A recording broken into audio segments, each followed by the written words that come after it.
Well, Broken Campfire. It's time to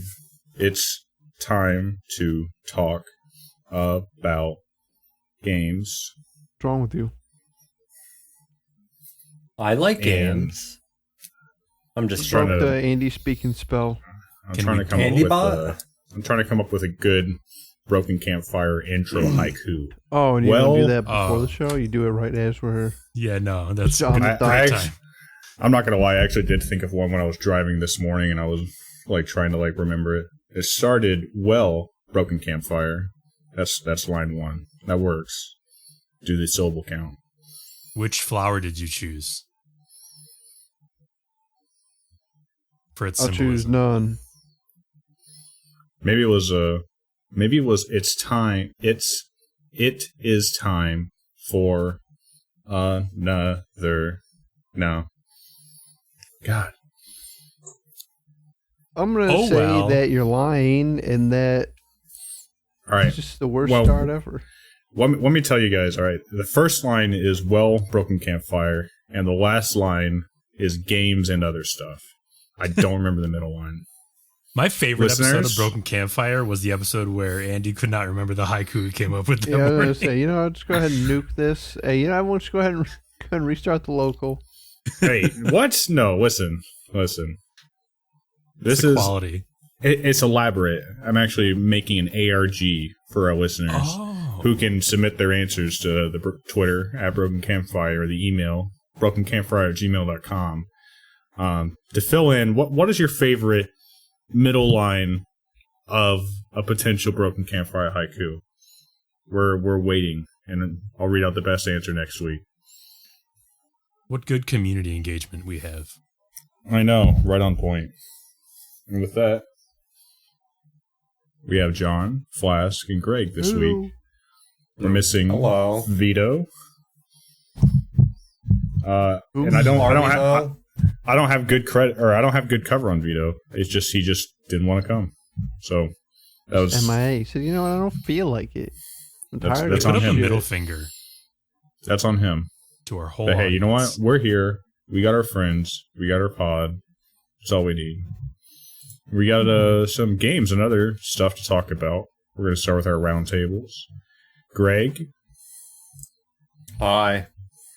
Can I go first? I get to go first? This is so lovely. Of course. As soon as you said that, I rearranged the docket. Yeah, well, someone stole my my second place spot last week, and then I had to go last, which was pretty crazy. It was Vito, right? Yeah, it was definitely Vito. It was definitely Vito. Piece of shit. Oh, I only have one thing to talk about because I've only been kind of doing one thing besides Final Fantasy. I bought Pokemon Arceus, which is that new Pokemon game. No one can agree how to pronounce that name, but I would say Arceus, nothing about. I've heard nothing about the game, but I'm aware of some pre-release hubbub controversy over. It seems like fans are split somewhat about the new art style. Mm-hmm. The game looks like hot, but is the best way. That game has some. Can you help me understand why? Because I'm not trying to be a contrarian, but as a guy with no special love for it, I don't. I mean, I see it. It looks pretty. This is this is the first Pokemon game I've played since Sun and Moon, which I think me, John, Noxo played, and we didn't even finish it. We all got game today. But yeah, this one dude at work kept talking about it, and I was like, all right, I'll get it and play it. And it looks really bad. It does not just the environments don't look good, but the Pokemon look good in my opinion. So I mean, it's it kind of evens itself out there. Are the Pokemon from a different game? When you say they look bad, are you saying pixels, low res? Are you saying uninspired? It looks like I'm it's just it doesn't look good. It looks really bad quality. Okay, that's disappointing. But the gameplay though is fun as hell. It looks like the Breath of the Wildification of Pokemon. I want to say it's like the Breath of the Wildification of Pokemon. It's not, so it kind of plays like the old ones where when you go into a battle, you pick your move, and you watch the Pokemon fight. But it's not like avatars, like pixel avatars. Right. It's like they're actual things, and they actual like do the moves or whatever. Okay. But the cool thing is, like in Dragon Quest XI, where you could run around while they're doing their moves, you can do that in the game. So there's been times where I think one of the main times is I ran into something that was way too powerful, and it was about to kill my Pokemon, and just for fun, I just ran between the middle of them, and I just started screaming, "No, don't do it!" And he just fucking blasted me and my Pokemon away.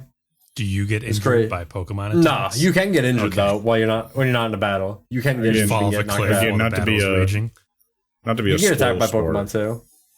But it's not. I thought it was cool that Dragon Quest had that feature, but I very quickly turned it off because it had literally no. It has no effect. It has no. It's just for me personally, I think it's just something fun to do. Okay. Yeah, it has no effect anything. Oh, yeah, it's just like, oh, cool. I can walk around. I'm just curious. I mean, also, I guess it confused me. I didn't know if it had any effect. I was like, am I doing anything? And then I turned it off. I thought the same thing until I think you were watching me early on and you set me straight, John. I want to say maybe it kind of has an effect where if you're like, say if something attacks you or something is chasing you, you can throw a Pokemon at it to start the battle, and then you can continue running and leave your Pokemon to die.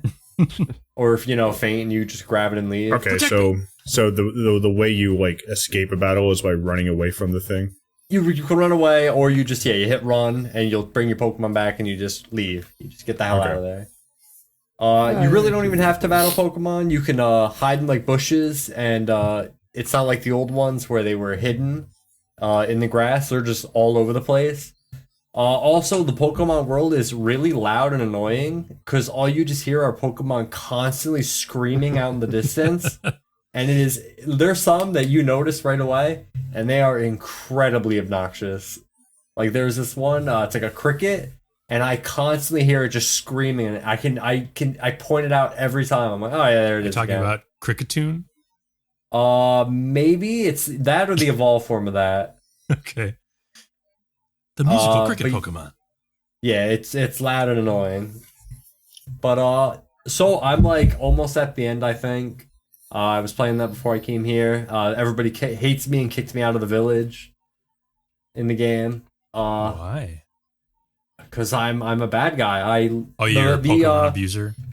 Well, no. So the story of the game is you literally fall from the sky. You get a set guide to the past. It's a guy. Yeah. Okay. Oh, yeah. Wow. You're the guy from apparently you're the main character from Diamond and Pearl, just older. Really? And you got thrown back into the long ago times. And people just think you're like bad news, even though you're going around helping everybody. You're from a bad time. They'll come around eventually. You just gotta give them time. Yeah, I mean, I'll take over that town one day. Everyone's afraid of Pokemon in that game. They're all terrified of Pokemon except me. I'm the only guy that ever catches and fills out their dumb old Pokedex. Powers. It's true. I mean, what you were saying, Flask, how people are terrified of Pokemon, and they're rightfully so to be terrified. Yeah. Because, I mean, if you think about it from like our perspective, like there's a Pokemon called Ursaluna, and it's just a bear that's maybe like 3 times the size of me. If that was just roaming around, I'd be pretty terrified of it. I mean, bear, but stronger and bigger. Yeah, just and it can also shoot solar beams at you. So that's great. But yeah, dude. Says Pokemon saved me in the war. yeah. See, he got saved in the war. But yeah, like there's a lot of new. What? I was gonna just ask generally, like, I think even Pokemon fans would cop to this, but Pokemon is maybe the most simple kind of JRPG you could possibly have. You know what I mean? It's literally it's like one step higher than like Final Fantasy 1 on the NES. It's been you go to 5 areas. There's 5 areas in the game so far that I've been to. You grab. So it's pretty much the same. Yeah, you talk to a lord. you talk to one group of people, you get the one Lord Pokemon of that area, and that gives you like a travel ability where the first one is a Stantler, and that you use that to like basically drive around the map. Another one you can get is like a fish, and you can swim around. Do you have to keep that in your party though? No, they're a separate thing. Okay, Nice. learn the lesson. So you just that's pretty sick, and that works well for a open world game like that. Yeah, dude. There's like a bunch of different ones you can get, and they all have like different abilities and stuff that you work for. All right, that sounds pretty cool. But shit, what the hell was I saying? I just lost my place.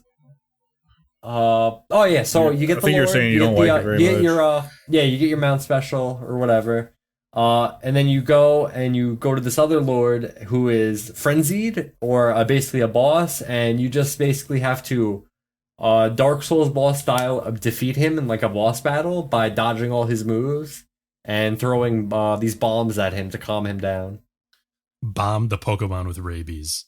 Yes, with his favorite foods you basically take their favorite foods and you squeeze them really hard together into like little packets, and then you throw them at them to calm them down. All right. And then you go to the next area and it's rinse and repeat. But so I feel like sorry. Oh, I was just gonna say, like, the main gimmick of it is really to be running around catching Pokemon, which is to fill out the Pokedex, you have to get these research levels. So basically, to fill your Pokedex out, you have to, like, for certain Pokemon, it'd be catch this one certain Pokemon 10 times, see it do this move this many times, and you would do that to level it up. And once you get to 10, you get a check mark on it, and that Pokemon is complete, and you don't have to worry about it anymore. Oh, okay. Okay. That actually ties into what my question was going to be, which is, what is the dex like in this game? So it is the Sinnoh, I believe. Okay. It had like the Diamond and Pearl one. Yeah. Basically, it's been most of them. They have their own versions of certain Pokemon, Hisuian versions, because the place is in Hisui, which is some island. Some of them there are some Pokemon I've never heard of, and I'm like, what the fuck? Like, I didn't even know this thing existed. And then there's others that have like special versions, and I've seen them, and I'm like, oh, that's looking cool now. It's nice. And also, it's not like a fancy electric thing. It's literally a scrapbook, is the Pokedex. Oh, okay. Well, that makes sense for the time period. Yeah. You say that, but I was in one town, and there was like, it's like this very old, before electricity and all that stuff. But then there's like a machine in the background, and I noticed, and I didn't go to check on it, but it just looks like this crazy like boiler or something, like some just crazy like machine. Well, it's probably some manic inventor who's out of his time. Well, it's the professor. There is a professor there. Right. The first professor of his craft, apparently. What's his tree name? He is Professor Laventon. Is that a tree? Maybe. I don't know. Maybe he's like a lavender tree or whatever. He just looks like an idiot. Oh, okay. But yeah, I'll probably be done with that like tomorrow. It's fun. If you I mean, this is probably not for you guys, but if anybody likes Pokemon, this is a nice mix-up of a Pokemon game. I literally can't see me playing another Pokemon game that isn't like this. If I was to ever play another Pokemon game, okay. Right, I was going to say, because I mean, at least it's a step in the right direction. Even if it's not like a home run, hopefully they keep going this way. Like, I like the way it plays. I think I would never go back to just sitting in one spot, like having to run through the bushes to find to go grab a Pokemon, and I don't know what it is. Oh, it's there. I kind of like just skulking around in bushes, waiting for one to show up, and then just smashing them in the back of the head with a lead ball. This is a step towards what Pokemon fans have wanted in their dream version of Pokemon for many years. Oh, you mean the Unreal Engine Pokemon? Sort of, yeah. The open world, actually running around and encountering Pokemon and being able to, interact with the battles in real time and such. Yeah, dude, it's cool. I would like this game if it had like a multiplayer aspect to it, like there kind of is, where you could find people's lost bags if they get knocked out. You can just find their bag and return it to them. Oh, that's nice. Kind of cool.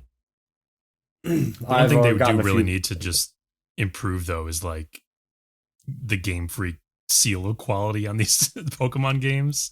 Just like make it, up to modern standards, basically.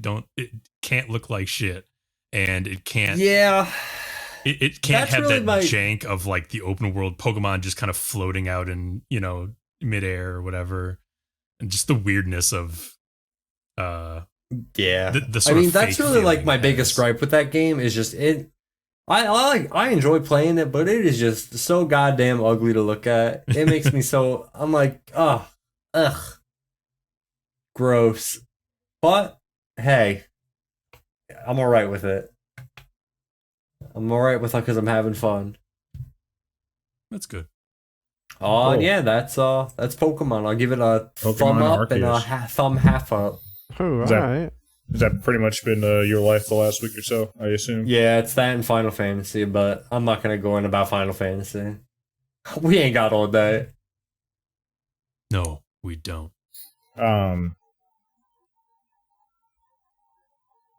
Okay, great. Well, thanks, Greg. I think you might be leaving us after the break, perhaps. Yeah. Okay. No big deal. Joining Vito, huh? Yeah. Me and Vito actually are going on strike. We're starting a union, the Broken Camp Union. Broken Camp Union. Okay. You'll be crushed. John? No. All right. Flask? No. Got him. Okay, I'll go. I mean, you guys are both saying no. You don't leave me a choice. I gotta fill content. John, what if you said no? Yeah, we should both say no, and then he can't do it. If I said no, would John have to go? Because he was the first one up? Well, we won't know. You didn't say no, though. You said yes. What if I say no now? Andy, I'd love to hear what you're doing. Yeah, all right, I'll go. What you've been doing. Okay. Well, too bad, Greg. You're not gonna. You're gonna hear what we all said I guess no, I'll hear what John has to say. And Andy's going in for the break, so you're not gonna hear nothing.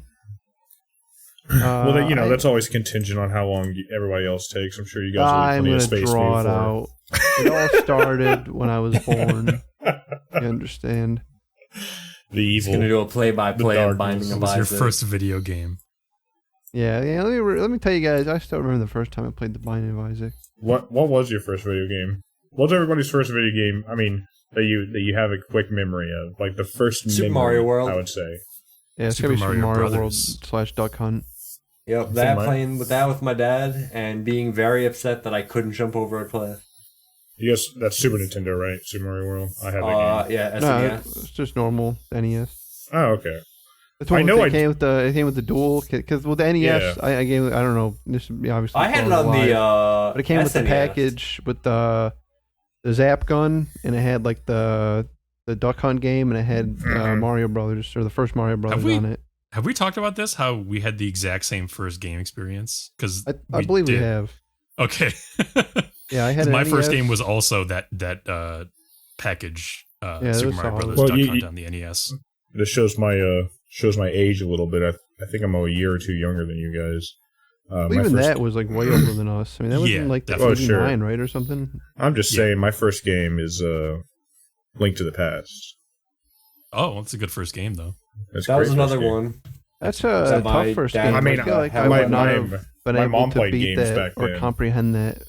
My mom played games back then, and I had older siblings, so I'm sure I played games earlier than that. Of course I did, but that's like the first memory I have, and I certainly wasn't beating it. I just remember fighting the ghost boss as like a very young kid.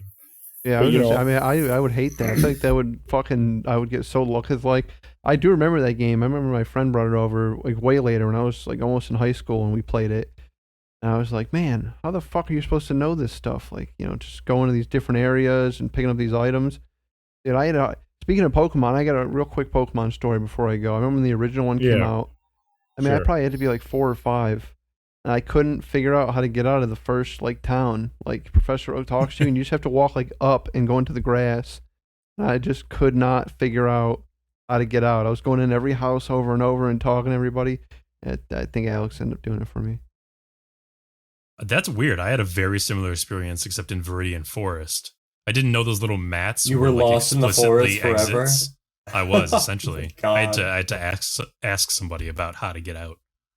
Well, I think, and I'm not the only person who had this experience. I totally brute forced my way through the cave where you need flash, because right before the battle starts, it'll flash your screen and it'll show you like where everything is for a second, or right before you get like a random Pokemon fight, so you can like just use that to get through. I had no idea about HMs until later. I think until you needed to use cut or something. Yeah, I absolutely just memorized that cave. Yeah, that's a good one. What have I been doing? 1 second before you do that. You unlodged a childhood memory I haven't thought of in years, but Link to the Past is maybe my like first game, but like I think one of my favorite childhood gaming memories is watching my mom play Spyro, and I remember I'd never played it, and she was stuck on the final boss of Ripto's Rage, and I was like, "Can I try?" And she's like, "Yeah, sure, whatever," and I beat it. She'd whip the controller at your head. Wow. So, yeah, go ahead. You better and relodge that before. She talked about that for years. I remember that. That's fine. Before she gets salty about it. I know. You stole it from me. He was mine. All right, John, you're going to talk about some dumb monkeys or something, I think, or whatever. Yeah, I'm playing this new game that came out on... Well, actually, I don't know if it's new, but I was scrolling through the Xbox Game Pass. It's been out for a while. And I seen this game. I don't know if you guys have heard of it. You're right, Greg. They're very smart monkeys, to be fair. It's called Microsoft Solitaire Collection. Microsoft Flight Sim. So Are there just like monkey versions of the face cards? So I downloaded it, and I've been playing a few games of Solitaire in the morning. Just get a little Solitaire out. You've gone, dude. You're like really old, and that far you need down, to be put in the huh? home. Yeah, my, you know what it is? I think I really do. My grandma played Solitaire all the time on the computer, and she didn't have a little handheld. I mean, she's still alive. She shouldn't really play as much anymore. I just imagine Morning John scrolling through the Steam storefront, looking at the sales, looking at the top selling, and just sighing, and then opening up Solitaire. Solitaire is forever, dude. And it even has a little thing when you win, like the cards will do funny stuff. Like they'll do like the little bridge thing where they make like infinity cards, but then they even added different ones. Some of them will times they'll just like blow up into fireworks. I've seen them; they just got like thrown around like ninja stars, I think. I mean, so you're getting new content. It's not just the old Solitaire, It's kind of like old Solitaire, It's kind of like a roguelike in some ways. A little bit. So yeah, playing a little Solitaire in the morning. I can't remember. Did I beat Death's Door last week, or did I say I was going to beat it and then beat it? Are you okay, John? I can call Alex if you need to. No, I'm good. All right. John, you want to play a little Solitaire while we're talking? Don't tempt me. All right. No, I mean instead of talking. Instead of talking, yeah, I'm down. I'm for sure. We're just in silence. No, but last week we had discussed Death's Door, and you were still just partway through. Okay, then yeah, I think not that day. I think the next day I just straight up beat the whole game in like one sitting. Okay. Well, not the whole game. Obviously, you were there. I mean, I beat the second boss, the third boss, and then like the end thing, and I beat the main story or whatever. I got all the weapons. And yeah. I mean, I already knew I was going to dig this game. It was just playing it from the get go, but it was solid. It was actually a little shorter than I thought. I think that, not to say that it's a better game, but I think that Nobody Saves the World definitely clocks in a little bit more. I'm not done yet either, I guess, but I wasn't done in Nobody Saves the World. But it's a little short game, but probably like 9 hours, I'd say. It's like fair. I think that's around. I wish they would tell you how much like on Game Pass to give you your stats and stuff. That would be nice. It'd be super. It's so dope on Steam. But I'm gonna say probably around 9 hours for me to beat, which is not like anything wrong with it. I was just talking about Dying Light 2 the other day, saying that like it seems cool and stuff, but I just don't want to like commit that much time into playing a game, Yeah, there's something to be said for that concise sort of experience. Yeah, sometimes like a nice like actually 9 hours, 12 hours is just like a real solid time. especially for a game like this.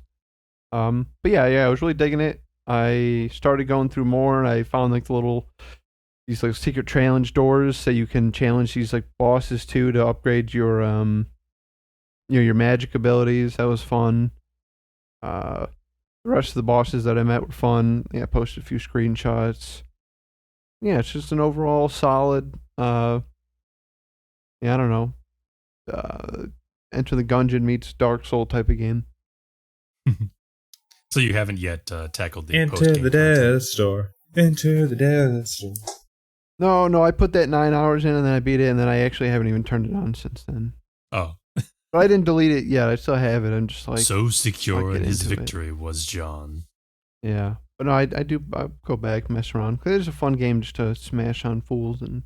Yeah, I mean, Vito said that his favorite part of the game was the post game. Yeah. It's funny. I could feel the game growing on Vito as he discussed it and played it over time as a guy who's not yet played it. But I remember, like, even near the end, he was talking about how he felt like it was a very average game and it was fine. And then, like, that was, and he's like, of course, that's fine. Like, people need to be more tolerant of just perfectly fine average games. You know what I mean? Because having a game that is fine and average is an achievement. It does take a lot of work. You don't need to blow the roof off every single time. You can just have. But then I don't know. It just felt like as it was sitting with him, he just kept talking it up in his mind. And I'm not saying we all do that. I'm not criticizing him. And I've been there with other games like that, and it definitely made me more interested to play it, seeing how that game has grown on you guys.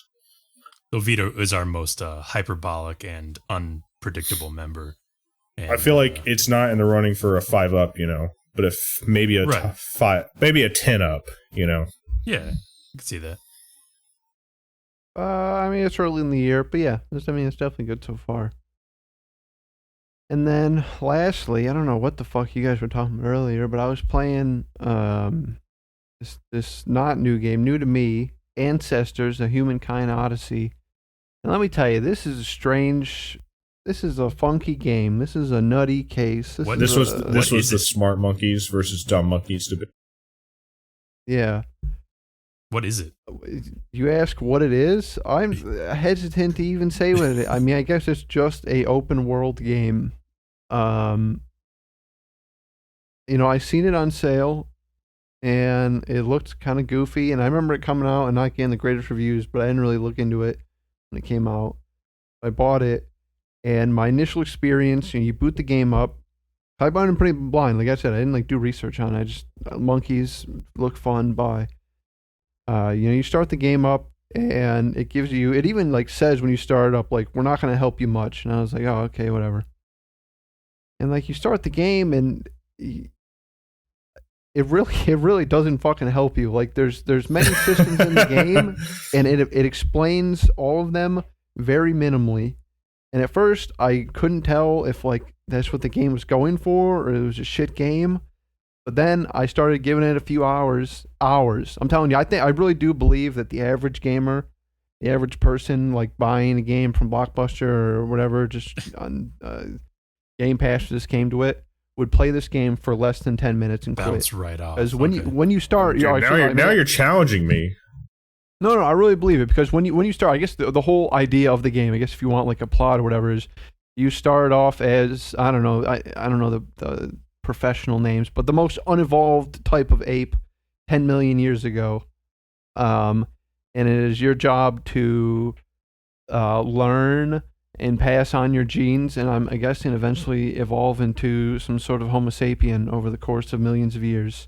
But when you start the game, your character literally can do, almost nothing. You have very little range of sense.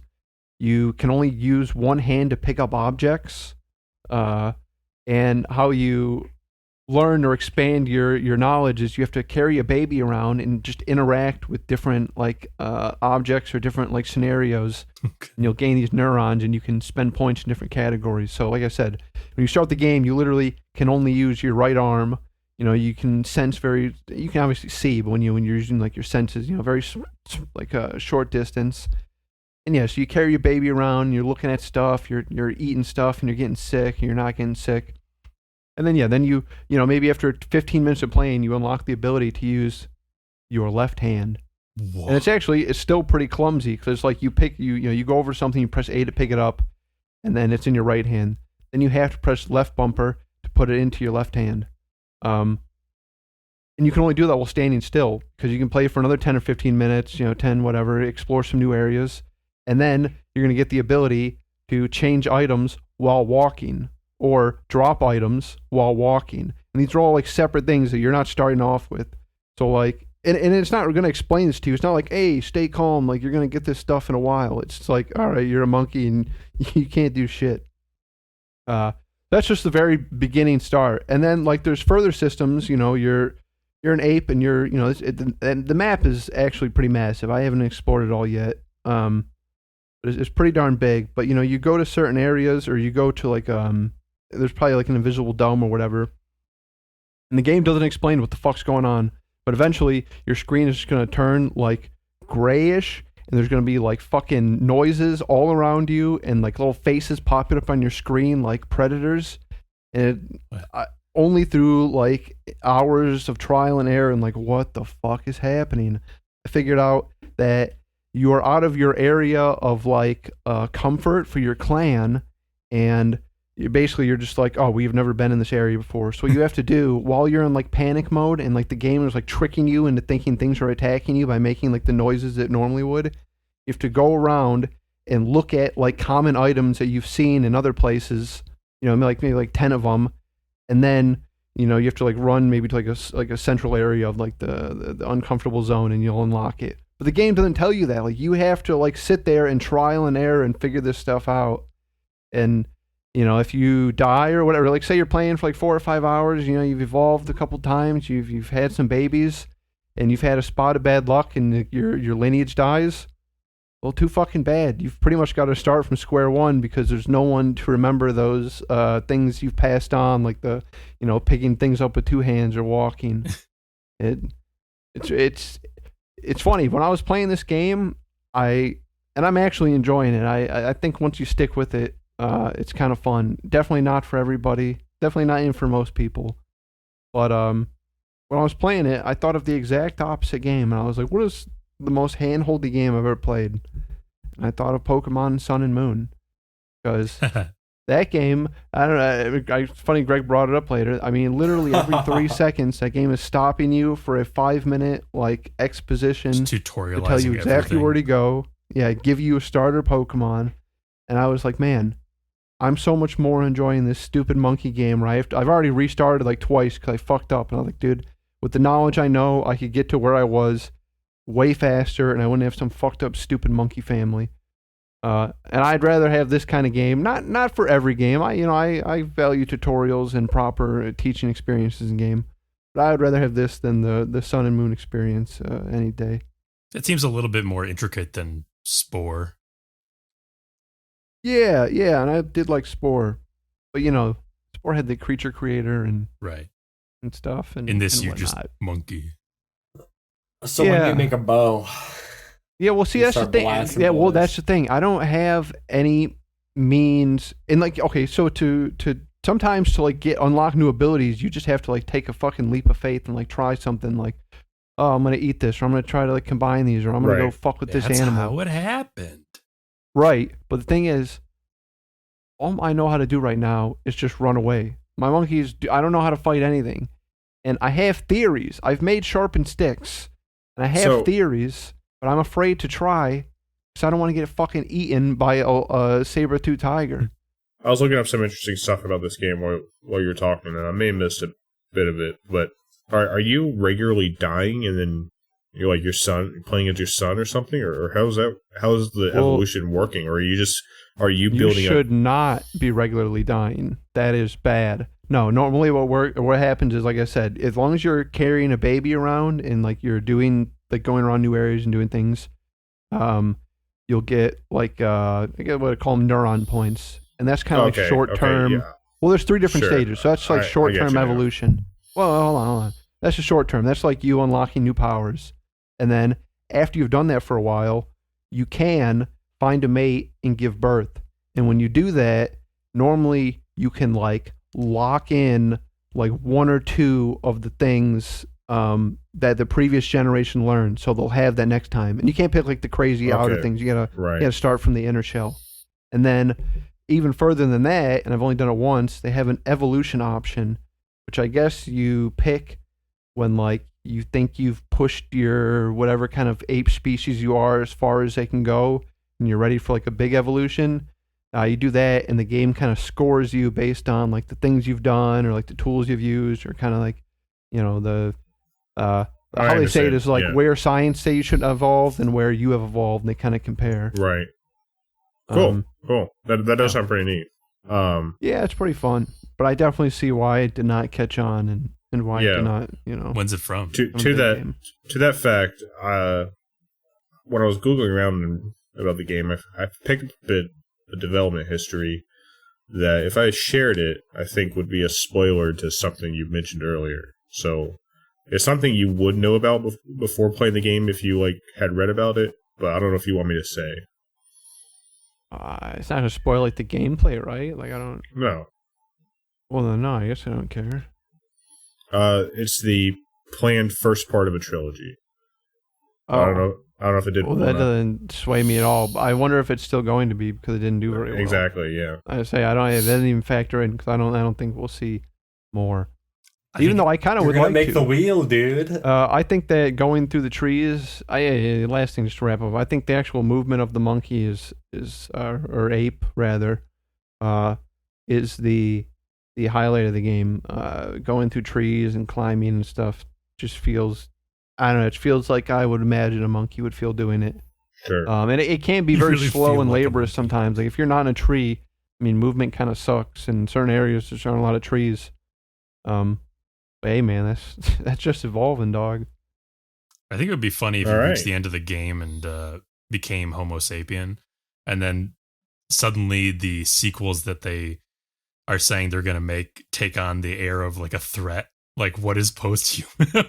what are we going to? What's next? Game 3 is a straight-up human instrumentality.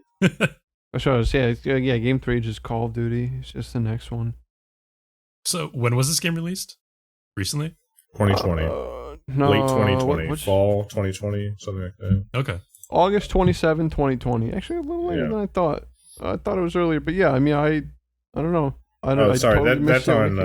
That's on Steam. The initial release was on consoles and maybe Game Pass / what Microsoft Windows in 2019. And I don't want to talk out of turn here, but I'm pretty sure when this game came out, one of the lead devs was kind of being an asshole, and he was saying people just don't get. He was like, "Hey, people just don't get the game. That's why it's not doing well." And like, I totally get it. I get what they're going for. Like, you know nothing, and the game doesn't teach you anything. But like, I mean, I could have told you before I even put a few hours in. Like, most people are not going to like this. Don't go causing monkey trouble. It sold 1 million copies. Yeah, it sounds pretty low, really. Depending on how much effort was put into making it. It's still not terrible sounding, but yeah, it depends. And I don't know how much this may have factored into its its longevity or whatever. I'm sure the Metacritic scores in the low 70 range mattered more, but it was also an Epic Games Store exclusive for a year, apparently, on its first year. Maybe that's why I didn't pick it up or anything. Yeah. That's probably why the developer was going off on people. I'm sure people were not happy about that. Like they're not happy about any of that when that happens. Epic Store exclusivity. Yeah. Oh, you know what? Hold on. Maybe I was being a little too hasty on the guy. I looked at this real quick. He actually said it didn't do well because he accused critics of actually not playing the game. Which I could kind of understand because, like, if I was a critic, I could see them playing it and being like, for the first few hours, I genuinely didn't know if the game was just shit and, like, just had bad, like, things. Because, you know, you'll do something one time and it'll end up with your monkey, like, fucking being afraid or getting hurt. And then you do it another time and it won't. And you're like, what the fuck was the difference? And then, like, later you'll find out, like, oh, that was, like, a fucking slightly different berry or something, but you can't know until you get a better sense. You know, so like if you don't stick with it, it just seems like it's just a bad game. So maybe the Maybe it was too complex. And like that totally feels like the intention, though, which simian brain. Yeah, I mean, and it feels like that is the exact intention. They want you to be shitty and suck, and then evolve. But like, I don't know, it's just not going to transfer well to some people. But that's why Ancestors, Humankind, something or other, Humankind Odyssey. All right, cool. Monkey Madness. Yeah. Is that all you got, John? Oh, that's it. That's it. All right, Flask. I think we can squeeze you in before a break here. Okie dokie. Unless you have a massive roundtable. Nah, it shouldn't then I'll be squeeze in. All right. I was going to talk about a different game as my main topic, but I wanted Vito around for that. So since he screwed me over in a major way here, I'm going to divert to a backup game that I wasn't even planning to talk about at all. Oh, God. Real quick, before I get into it, can we get a round of boos for Vito? Boo, Vito. All my homies say. All my homies say. Vito. And all my homies say. Yeah, when he listens to this later, he'll really get the message, I think. Anyway. Vito, I hate you. Yeah, with that as well. So I played Firewatch. You guys remember that game? Yeah. It's on Game Pass. That's why I played it. It all comes down to Campo Santos, and they were Santo, yeah. And actually, you say that, John. Pretty sure that team was absorbed into Valve and became part of the Half-Life Alyx team. Yes. Although I think they're still planning to make another game as Campo Santo. I don't know. Oh, okay. I thought they had done work on Alyx. I'm pretty sure they did. They did. Okay. So it was kind of like an in-betweener game for me, just because it's on Game Pass. It's one of them walkarounds. You know, people. You know, maybe some people might call it a walking simulator, but it's you're doing stuff. It's just minor stuff as you walk around. And it feels kind of lackluster in comparison to those other games of that type. I'm not really sure why. That's always been the barrier that's kept me from playing it. I know there's a general tenor of like, it's not as good as those other ones. And frankly, I'm not that interested in those types of games to play more than the very cream of the crop. You know what I mean? Understandable. I don't even know if that is like a fair assessment on my part that it's lackluster, but that's how the experience felt to me. It's not gone home, is what you're saying. No, not quite gone home. And I think What Remains of Edith Finch is still my favorite of that genre, if you want to call it a genre.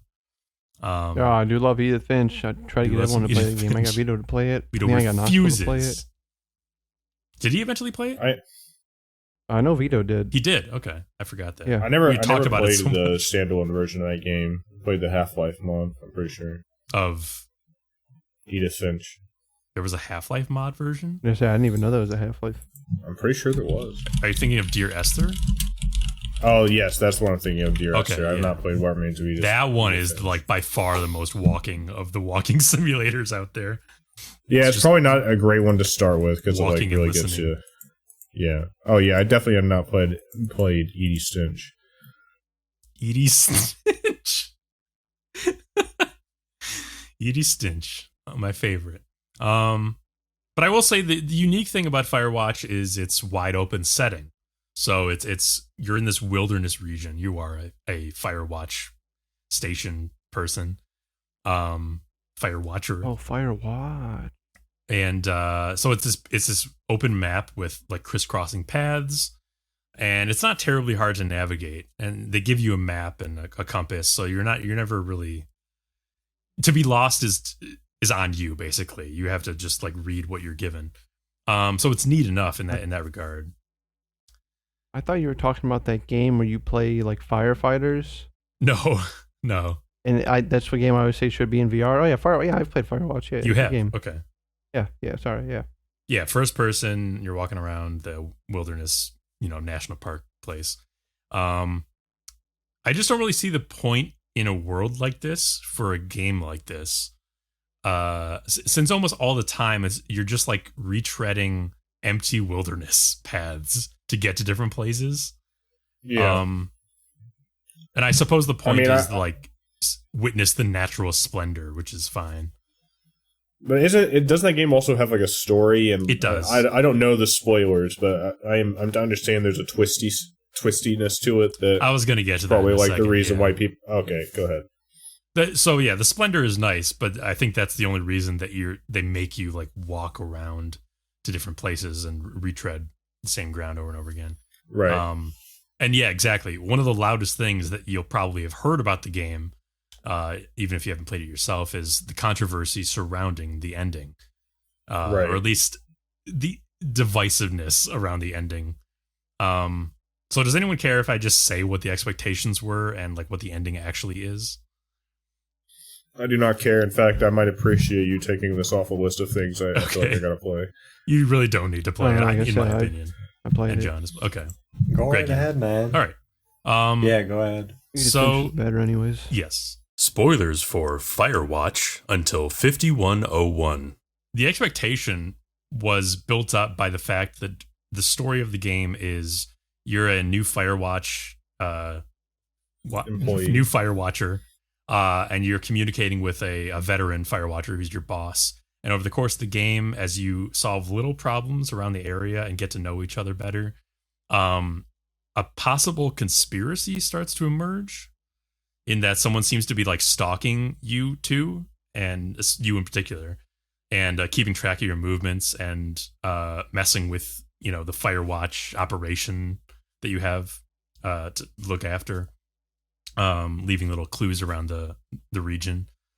And it seems to maybe tie into like a local research station or something like that. Anyway, so there's this buildup of expectation that there's some larger conspiracy at work. There's some enigmatic, mysterious figure stalking you and watching you at all times.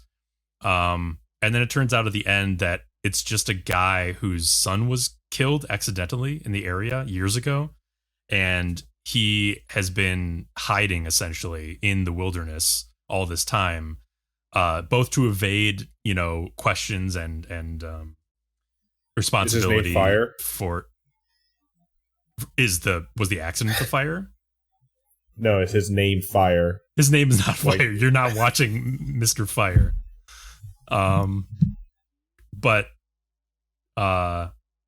So yeah, he's hiding away just to avoid all the sort of like consequences of his son dying, because some people might not think it was an accident, whatever. And he is just literally just tracking Total you accident, in probably. order to prevent you from finding his son's corpse, essentially. That's the only reason.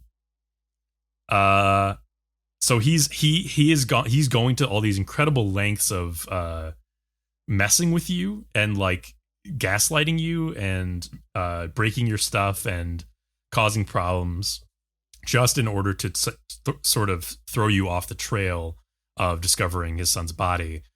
But of course, inadvertently, by doing so, he leads you straight to his son's body. It's kind of a messy story, honestly, in that regard. And so you find out that there's a conspiracy and then you solve it right there.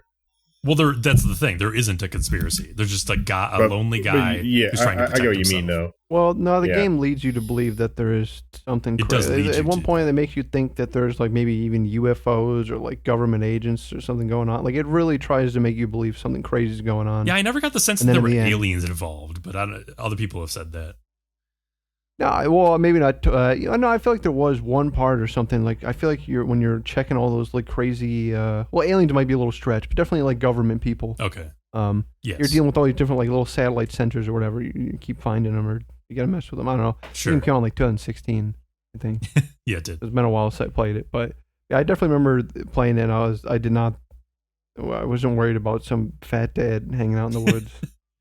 So yeah, a lot of people were kind of miffed by But that. I also didn't hate it. I wasn't like fuck that. No. So I was like, it was a fun game. But a lot of people seem to be a little PO'd about the sort of subversion of expectations, and that it ends up being something very mundane instead of some like sinister presence or conspiracy.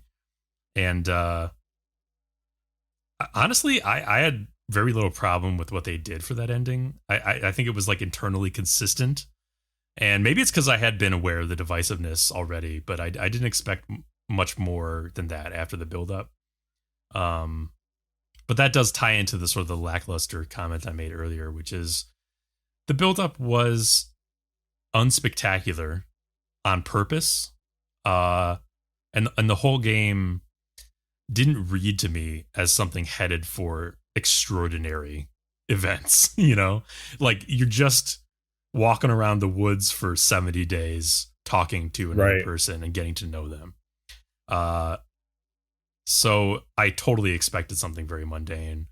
But that's also why the game didn't really inspire me that much. It's like a slice of life, which is fine, but it's not like compelling or profound or anything like that. As a story, as a plot. It's just, it's simple, it's nice, it's fine. It's a nice summer anime, you're saying. Yeah, basically. A nice summer anime with like a little hint of something maybe sinister that ends up going nowhere because that's so not just the anime, point. Got it. Just anime, yeah. And yeah, so I think that's all I want to say about Firewatch. Okay. Firewatch. Yeah. No real need to revisit that. It's been a few years since it was released. All right, Flask, thanks for your contribution this week. I'm sure you have nothing else. I have one more thing. Oh, I expected more. If you have time. Yeah, I suppose. All right, thanks. The other game is Star Trek Elite Force 2, which I finished. Oh, nice. I've been enjoying watching you play that here and there. Yeah. Is that the yes? I was like, is that the one I've seen you play in here a few times? Yeah, I was streaming some sessions of it, and so yeah, those Elite Force games are a fun 1-2 punch of FPS adventuring Star Trek style, Yeah. And the second one has some new mechanics that mix things up here and there from the first one. And you could tell that they wanted to sort of break up the Quake wave shooting stuff, which admittedly does dominate the second half of the game anyway. But they do introduce some new little puzzles here and there. You have to navigate like an environmental puzzle or use your tricorder to detect like gases or seal off vents with your phaser or something. Like there's little things that they mix it up with. I kind of wish there was actually more of that variety throughout the game. Because sometimes it does get very shooty.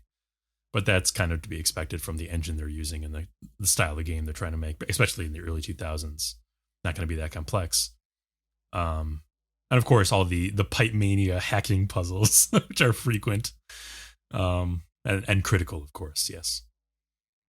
But the story is actually fairly decent. I wouldn't say it's anything cerebral like the best episodes of the show, but they're not. It's not just an excuse. At least it gives you a reason to meet alien bikini elf who just walks around a starship in her bikini, and no one bats an eye at alien bikini elf. It's probably a room temperature in there, it probably feels good. Yeah, it feels good for her. It's just everyone's super cool with it, like super chill about alien bikini elf. She's rocking it. I can just see Riker citing religious purposes for her wardrobe. But yeah, the Elite Force games are neat little things. I never really knew about them until more recent years because I was never really into Star Trek until more recent years. But I'm glad I played them now because they're just they're fun. Yeah, I'm glad to learn that there's good video game content in that universe. I had not heard that, and I would not have expected it. Most Star Trek games are like simulators, like ship to ship combat stuff, which is RTS. Fine. Yeah, there have been a few third person, shooties here and there, but I do wish they would make more games in this style because I think they would be fun now, like with modern tech and sensibilities. I think another Elite Force style game would be great. For sure. And I like to see my boy John Luke throughout. That was fun. Your boy who? John Luke. Oh, Jean-Luc Picard, yes. Jean-Luc. He was in Elite Force. He's the only... He seems to be the only Enterprise member who they brought in for Elite Force 2. I mean, the first game was Voyager 3. And he was in it prominently. He wasn't just a one-mission quest giver. No, you're on the Enterprise. He is the captain. but he's the only crew member from the Enterprise. Oh, really? That's kind of lonely. Like, you don't see Riker or anybody? No, it's very strange. In fact, they bring Tuvok back and Chell and, some minor characters. But Tuvok is like sitting on the bridge most of the time in the captain's chair. So he's like essentially Riker. He's like essentially first Riker, officer for some reason. I'm really not sure why, but this is set after Voyager. So like it's not like it doesn't make sense time-wise, but it's just strange that Tuvok would just assume the role of first officer on the Enterprise. Yeah, for sure. just because Havoc Team is brought on board. All right, Voyager. Anyway, that's it for me. Okay. Yeah, sure. You know what? I'll go ahead and squeeze in just so we can do a nice, clean, all the roundtables and a news type of podcast. Alrighty. First thing, I finished up. Well, let me clarify. Step back a little bit. I got one ending in Cruelty Squad. Oh, multiple endings, huh? Yeah. And I recommend that game for sure. 2 thumbs up. I can't really say a whole lot about it without spoiling it. So I don't know if anybody wants to be bunkered for this game. No. No, I'm alright, actually. Okay. The game, like, gets you with, like, this, first off, garbage aesthetic with, like, garbage sounds and everything that do slowly grow on you. And they do fit the world. You just gotta figure out why eventually, In this kind of hardcore, old-school FPS combat that honestly feels kind of bullshit at first. But eventually you get upgrades. Eventually you, like, play the stock market. You pick up enough organs. You get some cash. You start fucking wrecking dudes, and you get used to the combat and everything. But then it hits you with stuff like the difficulty mechanics and systems in that game is so weird, where you start on like the second hardest difficulty, Divine Light, and then when you die once, you get this weird death screen that says Divine Light Severed, and you go down to the next lower difficulty. And I can't remember what it's called, but then you get down to the very bottom difficulty, and at that point, you're told you're basically just like a flesh automaton that they're regenerating for free, but you're basically their slave at the lowest difficulty. And you can't just go to a menu and change it back up. Like it's actually pretty rare you find opportunities, at least until you like clear all the levels, to change your difficulty. But you can work back up though. Through gameplay, you can eventually. Well, no, not really. I mean, you got to find a shrine, which there's only one in the first and last level, but you're not going to find the one in the first level.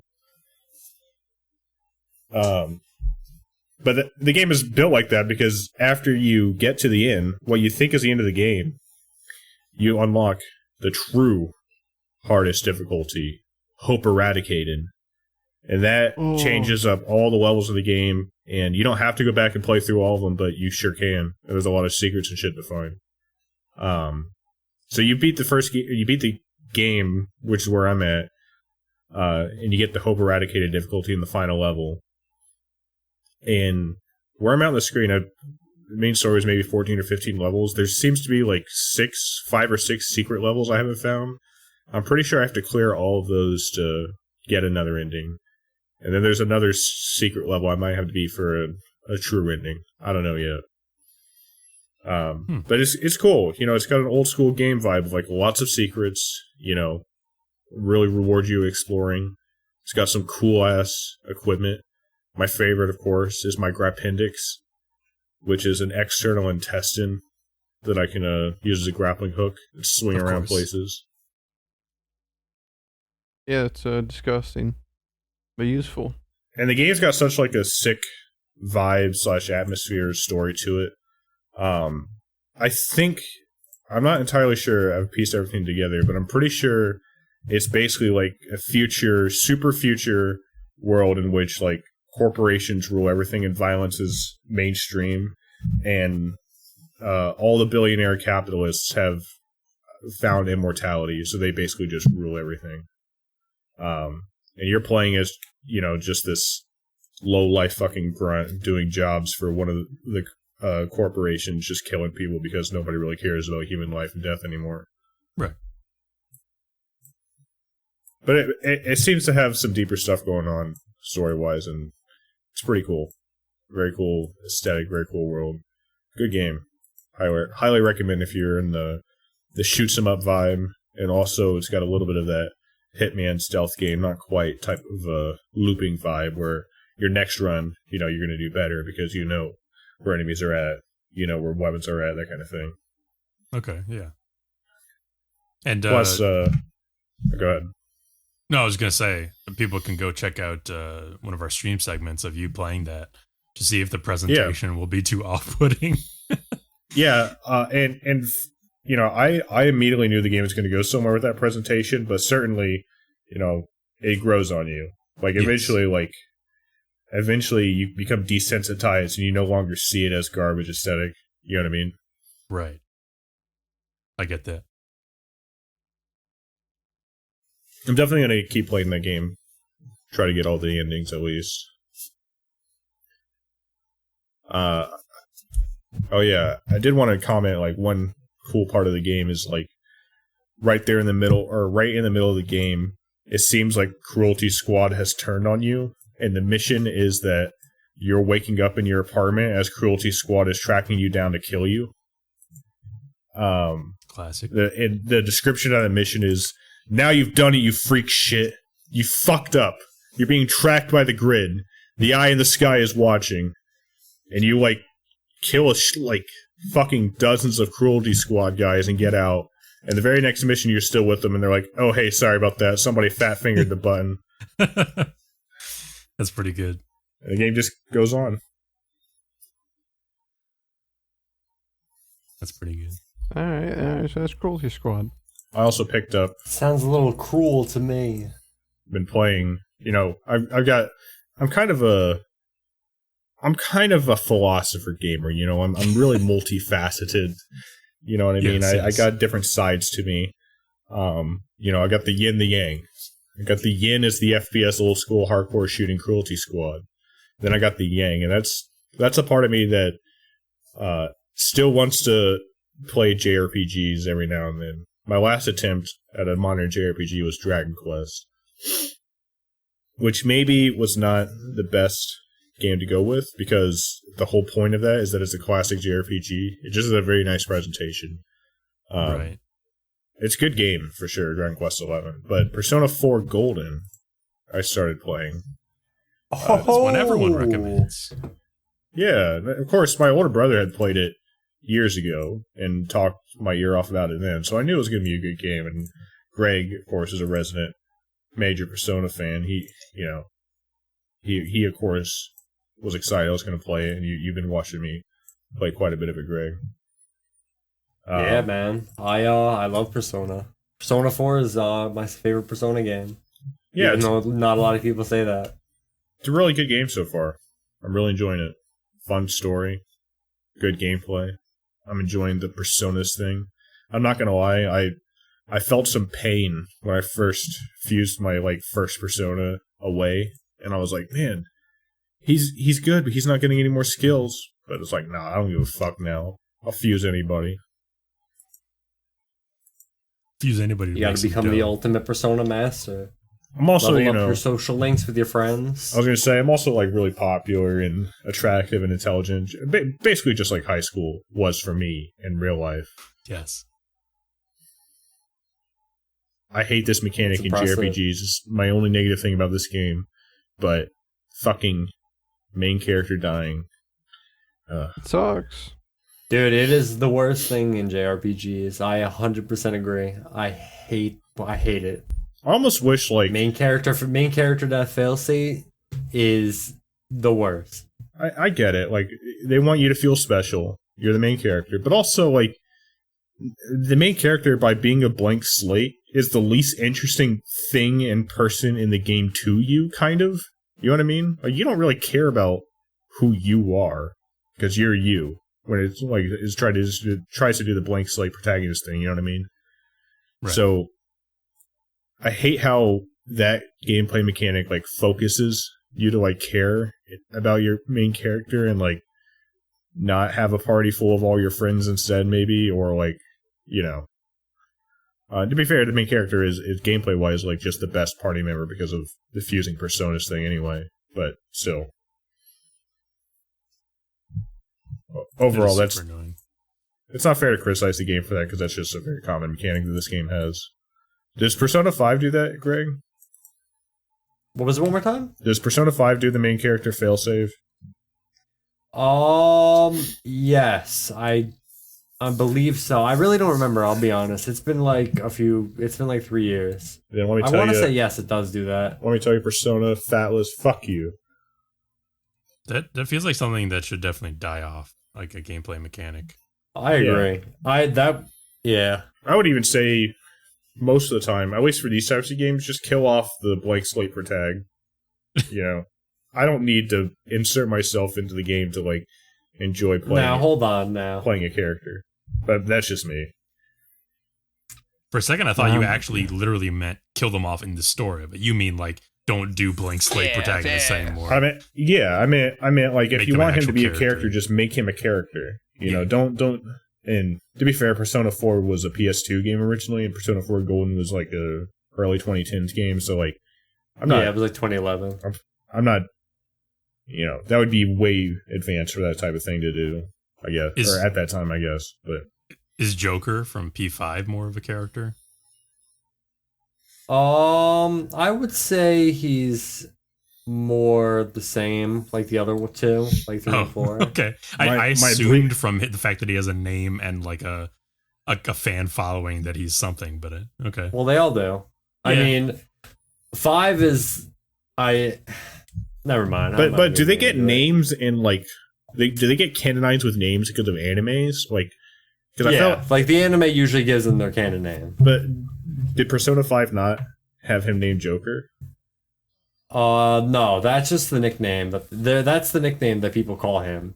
Because though you're all Phantom Thieves in 5, and you're not going to use your real names, you're using like code names for everybody, and your code name is Joker. Well, that's cool. Jinko Kunichiwa. Because you're. It's not really. It's like your character in 4. You can use all the personas. You can do that in Persona 5 also. And one of the like first people you meet's like, oh, so you're like you're just an all arounder. Joker's a good name for you. And then everyone's like, yeah, that's great. All right, let's go. Oh, so Joker's named for like the wild card aspect of a deck of cards. Yeah. That's funny. The wild card aspect in Persona means that you don't have a single persona that you can fuse and make new persona and like accept many persona into your heart. It's the gameplay conceit for the summoning system, wherein each of your party members has a single specific persona that levels up, whereas you have like a suite of personas that you fuse and level up. Yeah, I don't know. It makes sense. Did you get any further from where I saw you last, where you saved Kanji? Yeah, I killed the optional boss in Kanji's dungeon, and I made my way up Rise's dungeon or Rise's dungeon.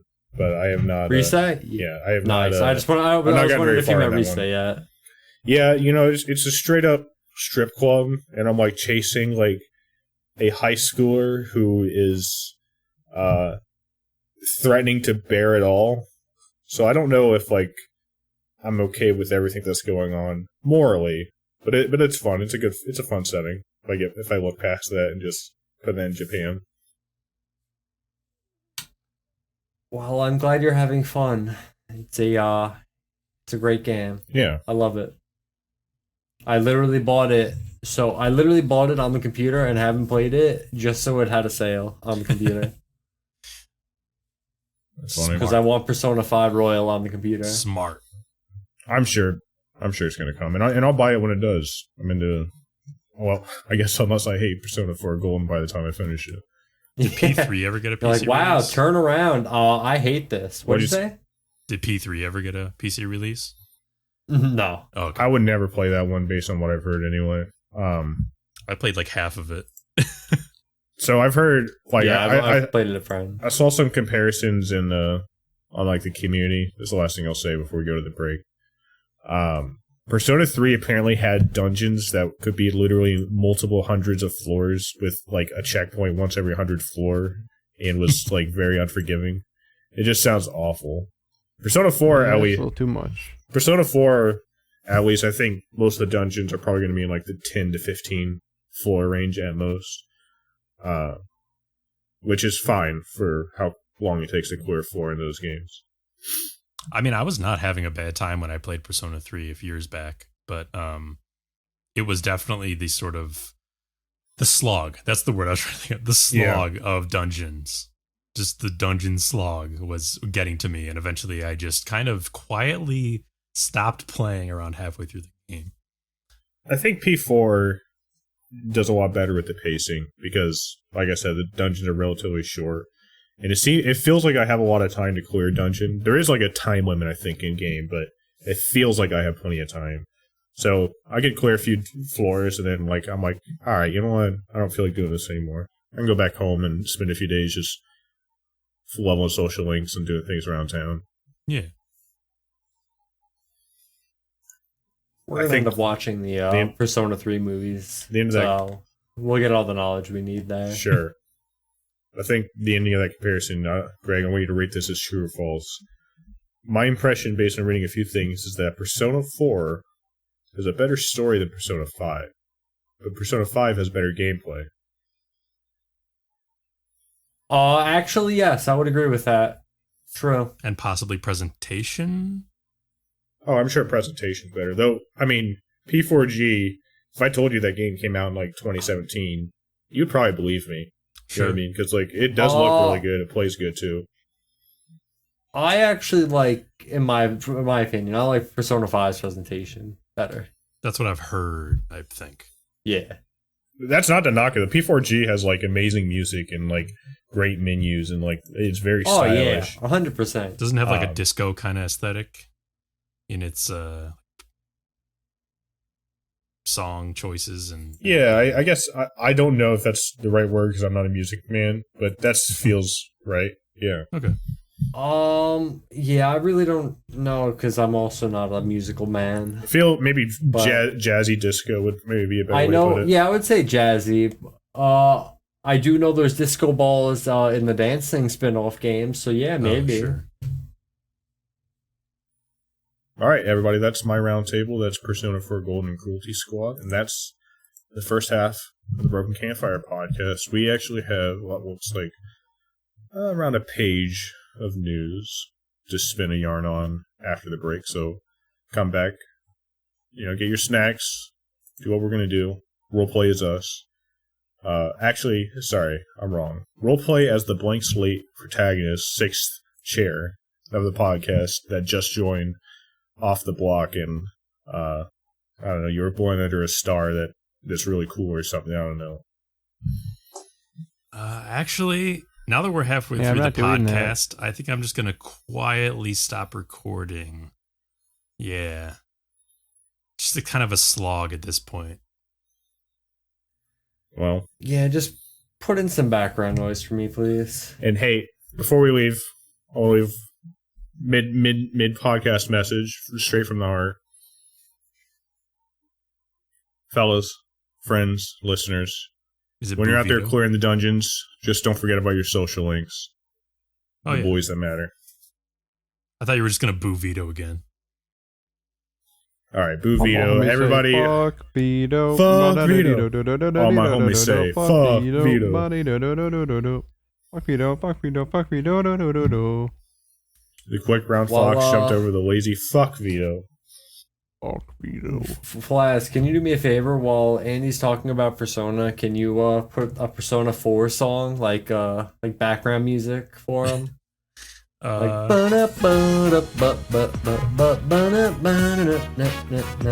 that.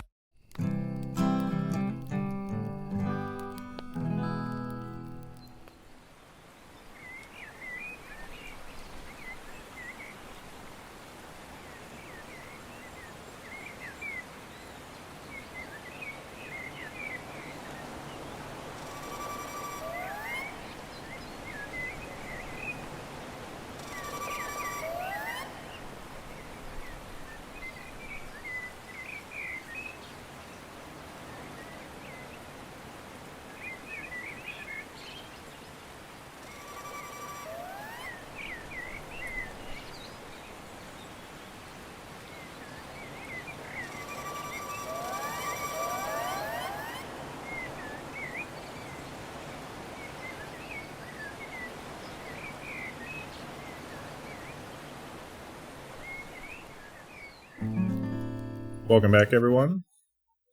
Thank you. Yeah, we have a list of news here. So things happened in the last week in the industry. Who knew it?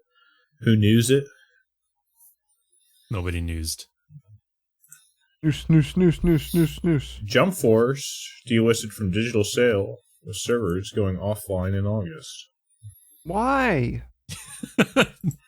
John's plaintive cry to the heavens. They just had. No, hold on. Let me look this up just to be sure.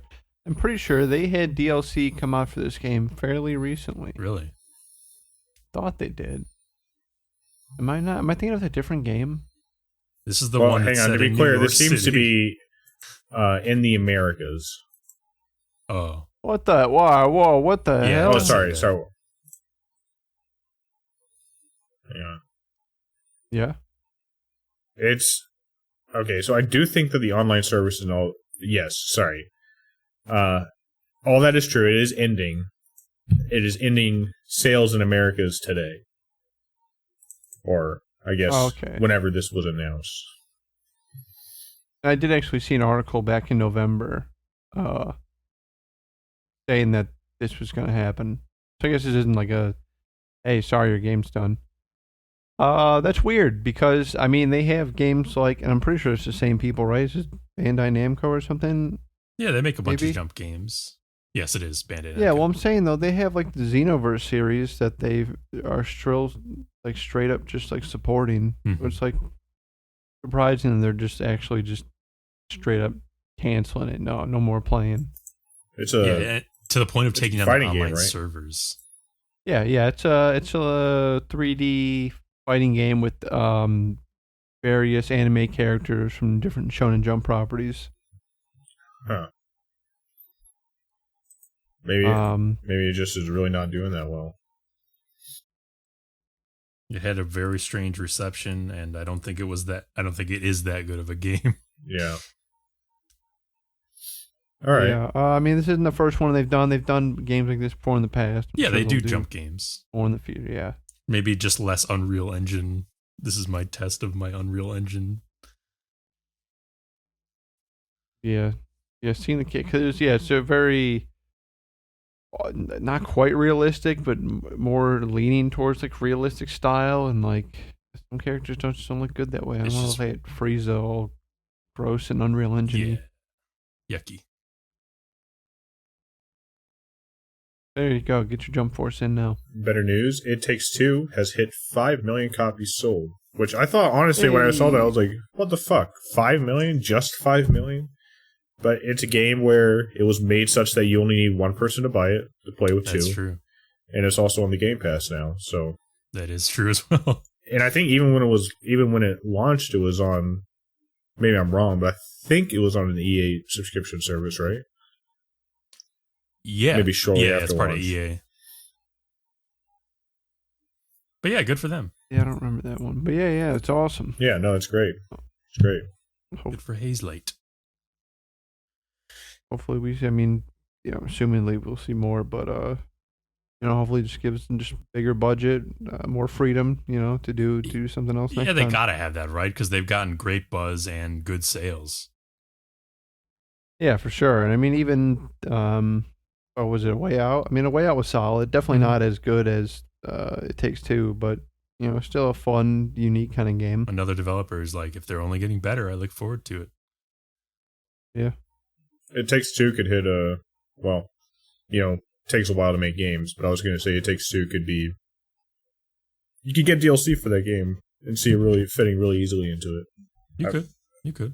In a world where content was easier to churn out, I wish we could see that because I do love that game. Do you think it takes at least 2 years to make DLC? I think it takes 2 years, yeah. Okay. Stadia is being deprioritized by Google. We received less than 20% focus from Stadia team. This is only technically news in that it's being reported that it's being deprioritized, but it's not news to us in the sense that Stadia it's been going downhill for a while as far as obviously Google's focus on it has been diminishing. As is the way. Pretty good got 'em. So less than 20% of the team is left of Stadia, and those that are remaining are focusing on tech sales, meaning selling like the underlying technology of Stadia to third-party companies. Right. And so apparently they might try to salvage the service itself under the name Google Stream. But that's again just a rumor at this point. Right. I mean, Man, why would you even bought a Stadia? What would even be the point of like salvaging that service at that point? You know what I mean? Like, if it's on life support, it's not going to get any new games. Like, there's nobody going to be making those deals. You know what I mean? Yeah. I guess maybe just to make it less, to make it more like the other streaming game services, maybe. Yeah. Like less like it's an exclusive service where games go to and you have to buy them, and more just like a Google game streaming service. That I could see that happening. Yeah, for sure. Sony offers Bungie employees a $1.2 billion retention incentive plan. So yeah, Sony bought Bungie, and now they want to keep the employees they have. Now they're just scooping them on up. So what is that? What is the math on that for each individual employee? It's like over $1 million for each employee, right? It's crazy. Yeah, but I don't think that's going to be paid out like that. That's corporate. No, I mean, I'm just saying, like if you cut it up, if you cut up that exactly amongst each employee, but it's going to be like something like prorated on like how long you stay. You know what I mean? Like you're going to get that money measled out over a long period of time. Oh yeah, you says right here, deferred payments are planned across multiple years following buyout closure. Okay, they're planning to pay about $792 million in the first 2 years. That's still a pretty hefty chunk of change. Pretty sick. I mean, it's damn good for those Bungie employees. Yeah, dude, wouldn't that be a pretty good Gotham, right? Like they buy Bungie, and then everyone leaves from Bungie, and then starts a new studio, and then you make Sony buy them, and then you just keep doing it. As the Bungie employees are walking out the door, Sony execs are just chucking wads of cash at them at their backs as they leave. That's crazy. Well, what else we got? I mean, that's good news. First off, great. That's fantastic. It's real money. That's how you keep people. That's cool. Greg kind of fucked us by leaving on this one, but Pokemon releases Diamond and Pearl music library for free listening and usage in personal projects, and yes, you will see that in this episode. I'm sure Flask has something planned. I wouldn't be surprised if like 6 months from now they just like take it back and they start DMCAing people who have liked it. And that would be another one of those Gothams. Or if not even they take it back, just like somehow it's still in the system or whatever that they use, and it still gets people get DMCA. Like, oops, we didn't update the so and so. Yeah, I mean, well, hang on a second. It does say personal video and music creation, personal project. You can't, you can't just use Pokemon music for your commercial product. But so many creators out there would love to have this library of music freely available. Yeah, but okay, I'm not trying to sound ignorant here, but why would you want to ever make something that, I mean, other than to practice, I guess, and not just riff on it for fun, but like, I can't imagine why you would make something that's couldn't possibly be commercial, that you couldn't possibly show people. You know what I mean? No. You can show it to people. You just can't, like, I guess you can't make money off of it. That I guess that would be the commercial aspect. I guess, yeah. I mean, I guess artists, like, I guess maybe I'm just being a bit obtuse, and is it a commercial? Like, if you're like a YouTuber and like YouTubing is your business, and you use that in a video that you don't directly monetize, but the attention from that video gets you subscribers, is that okay? Probably that would be fine, but I'm actually not sure. I didn't look through the fine print of that's kind of why I was getting at, I guess. Yeah. On the surface, it does seem cool, and it does seem like an odd kind of step for a Nintendo for sure company to do. I don't want to downplay it. It's really cool, but oddly positive, I should say. and very much against their usual MO. But it really depends on that fine print, I guess. Why Diamond and Pearl? Maybe I missed this game. I don't know if I play these. Do these, like, in particular have, like, good music? Like, I have no idea. It's very, like, that's almost a bigger question to me, is, like, why specifically these two? I mean, I will say Diamond and Pearl... And they just have a remake of these two? Is that it, maybe? Yeah, that might be it. But also, Diamond and Pearl were the ones in the series that majorly created an online multiplayer scene, or an online, like, what do you call it? Competitive. Yeah. Presence. I don't know how else to say it. Yeah. Like an online multiplayer PvP community. Competitive. Because those are the first that you could connect to other people. Right. And battle. So it kind of does hold a place in the franchise history, a prominent place. But also, yeah, I guess because of the remakes, maybe that's why. I mean, yeah, cool, I guess. Cool. All you diehard Diamond and Pearl fans out there, you're not listening to this guilt-free. Whereas before, you were sweating constantly. Yeah, you said, I enjoy this music so much, but you just had that little thing in the pit of your stomach. You knew it was wrong. Eyes on a swivel. Yeah.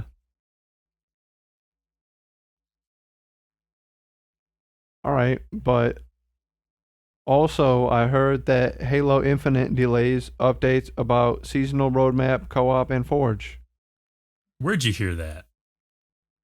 I don't know. One of you guys put it on Twitter or something. Oh, yeah. So wait, so they delayed updates about the roadmap? Yes. So they basically just said, we're going to make you wait to tell you stuff? Apparently, yeah, they basically said, yeah. Okay. There's going to be changes to the roadmap. Now. And then now that the time they stated rolled around, they were like, oops, we need more time for these things. Yeah, it sounds like a huge fucking mess. Especially because just like co-op and Forge. I didn't really play it too much when he came out. I know our group did, a little bit. Have any of you guys hopped back on? No, not since like the second week it came out. Basically, since the point just before Big Team Battle like collapsed and hasn't been available since, like that was the point about which we all kind of fell off of it. I think it's just because he leaves his computer on or falls asleep. But Ethan has 280 hours. He does play that game a lot. Oh, yeah, he almost got 300 hours. I don't know if that's all legitimate time, but he's been... Damn. I always see him on it late at night. Or, I mean, just, anytime sometimes. Yeah, some men just like shooting. Shoot him good. Yeah, for sure. So... I mean... Were people expecting... was there... Like I said, I'm not following Halo at all. Was there already a roadmap and they... Yeah. So, like, what this seems to imply is that we expected Forge to come in, like, September, I think they said, and co-op to come in May. And it sounds like this is... They had said at some point that they're going to have to post updates to the seasonal roadmap. But... this delay is kind of communicating like, hey, that stuff's not coming out when we said it is. Whoopsie poopsie. I mean, bad time to be a Halo... Well, no, it's probably an okay time to be a Halo fan. You still got a new game for free. True. And it's pretty solid. I would say Halo fans could bet pretty good that in a year or two, once the game is actually out and not in early access, that it'll be pretty good, Yeah, fairly good experience that will continue to be improved and added on to. Yeah. I'm optimistic that Forge might give that game some legs, even in our group. Like, I don't know. It's Halo 3 Forge was so good, and that was without having the benefit of like being on a PC, where like accessing like custom content was much easier, or is much easier. You know what I mean? So yes, there's always been like a dream that like PC Forge a PC Forge community could be like amazing, you know. Yeah, when you put it like that, I think it's entirely possible that we as a group could get back into it at that point. Hey, wow. The GTA Remastered Trilogy has significantly exceeded sales expectations with up to 10 million sold. Wow. Yeah, that feels bad. Yeah, they're not going to learn anything from this, I don't think.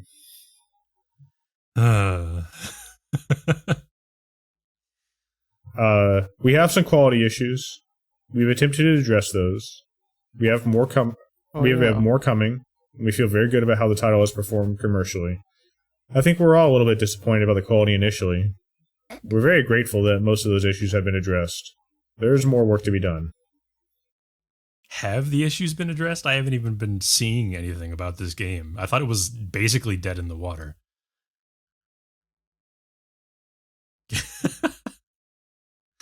I genuinely don't know. I actually don't know. Like covering this. Okay, I very much doubt like the weird textures and shit have been addressed. Right.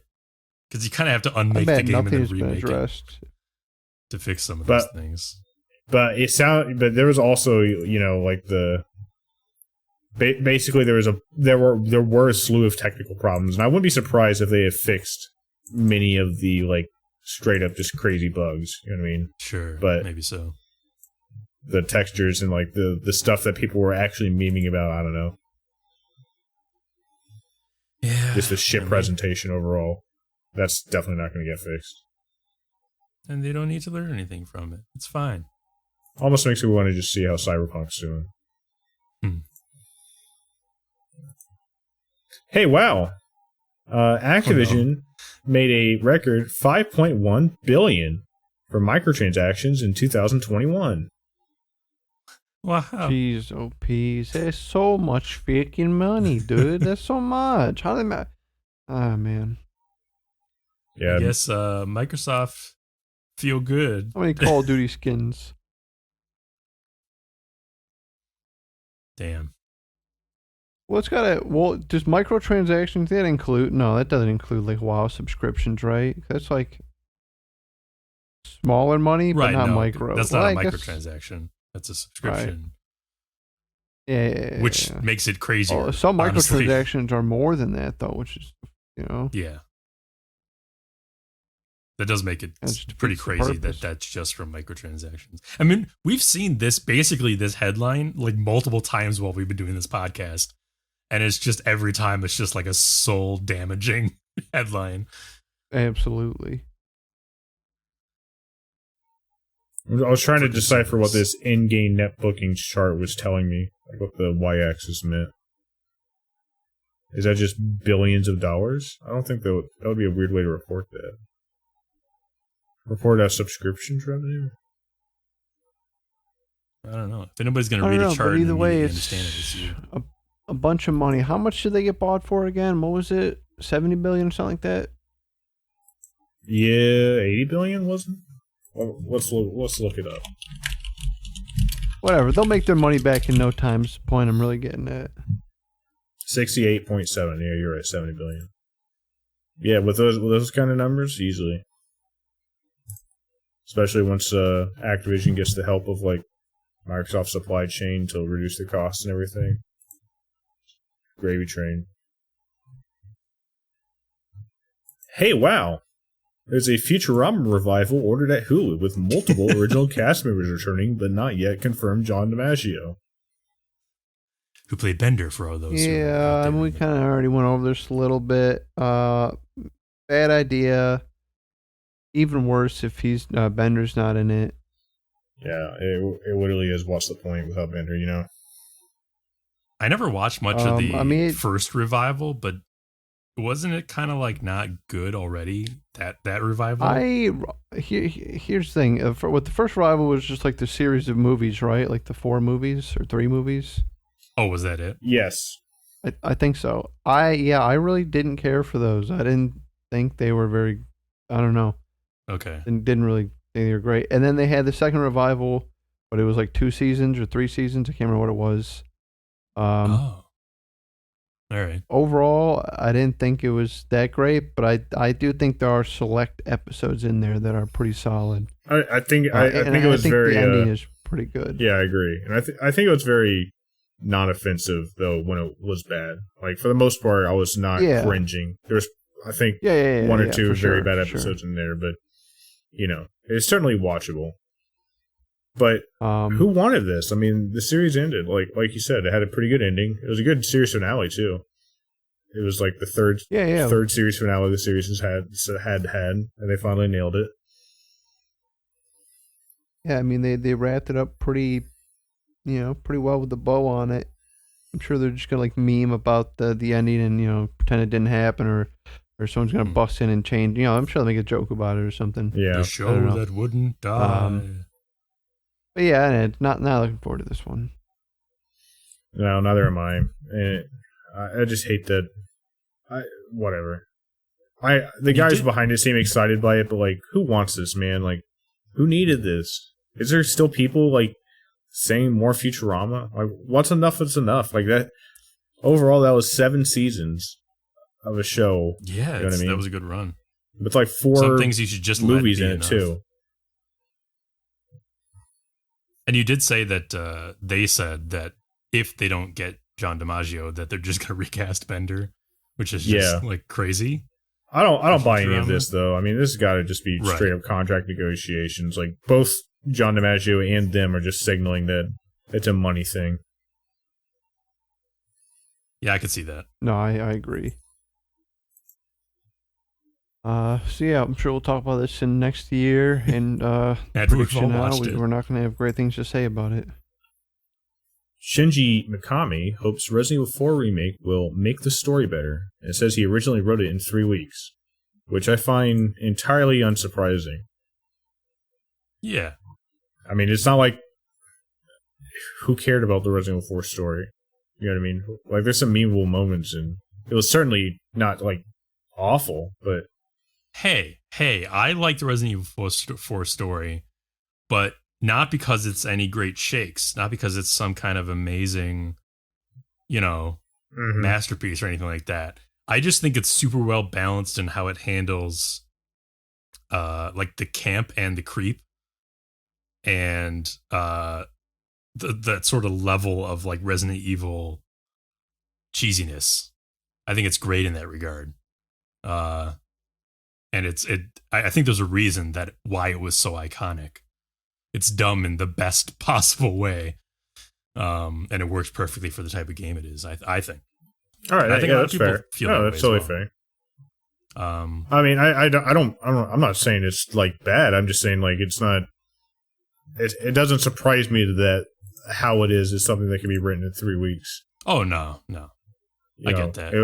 It wasn't like a fucking landmark prestige story. It's more what I meant. Maybe I came on too strong. No, that's true. But this is an unnecessary remake in the first place. So I just, I'm expecting them to basically fuck it up by trying to make it more serious or something like that. I'm sure. And I'd say to Mr. Mikami, sometimes you just nail it, even when you didn't expect to. Sometimes you just nail it right out the gate in 3 weeks. I saw some people point this out in the comments about this, and I thought it was funny because I remember thinking this as a kid, but one of the problems with that game's story is Krauser just shows up and everybody acts like you know who Krauser is. And I remember thinking oh man, I haven't played all the games. This must just be somebody from one of the other games. But no, he was introduced there, and then they made another game after that explained who he is. See, even when I was I hadn't played all the games, I was for some reason super into Resident Evil lore.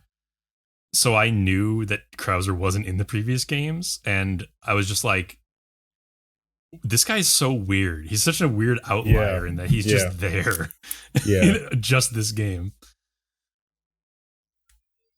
But you take it's part of the tapestry. Alongside the other flip to the other side of that coin, and Resident Evil 4 HD Project version 1.0 is released. It's cool. Yeah, it's cool. It's like a whole HD remastering by fans, essentially. Yeah, it looks pretty good too. And it's not like they're it's not like they're giving out the game. You have to have the game on PC, and you just download, the patch for it, essentially. Yeah, if I ever deign to play this game again, that's definitely the way I would play it, Yeah. I do own that on the PC, pretty sure. Me too. Good for them. Good for fans. Yeah, and we've talked about this quite a bit, but Resident Evil 4 is not a game that needed to be remade. No. At most, if you wanted to do something like throw just a fresh coat of paint on it, I guess, like that Resident Evil HD project does, but even then, the game doesn't look terrible. No, it still looks it has an aesthetic. Fine. You know when it's from, Yeah. Ghostwire Tokyo was originally The Evil Within 3. That is interesting. But it's not even out yet. It wasn't like The Evil Within, wasn't that like a different game to begin with too or something? Oh, I'm honestly not sure. I should know this. But or maybe it's just so similar to Resident Evil, I just assumed it was. Who'd probably know, Greg. Yeah. Well, I mean, seriously, when I played the first one, I really, like, if somebody would have just told me, it's like, hey, this is Resident Evil spin-off 6.5. Yeah, or like, well, before 7 came out, they were like, hey, it's Resident Evil 7. I would have believed them, because, I mean, it's so similar to... It's definitely from the same DNA. More so 5 and 6 than the earlier ones. Which one? Sorry? And I didn't play the first one, Evil Within 1. Oh, yeah, okay. Gotcha. And I didn't play 2. I heard that one kind of turned it up a little different, and it was better. The second one was definitely better than the first. Yeah, that didn't surprise me. But Ghostwire Tokyo, that's the game that they've been talking about for quite some time, and it is just not out yet, right? Yes, it's still yet to come out.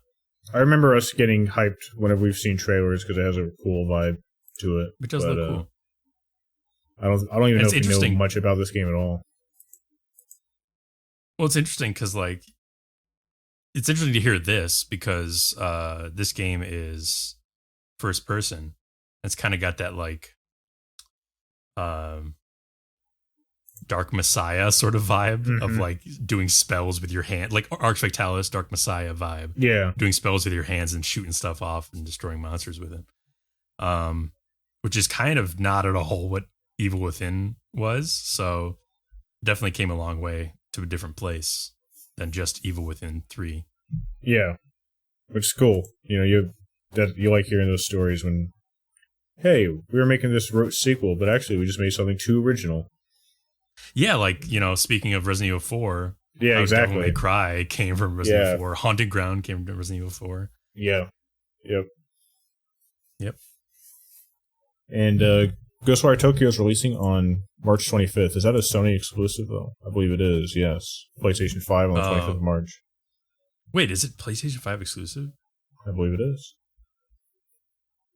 Really, March, huh? I'm not playing that. I don't think it was. Oh, sorry. No, it is a PC version as well.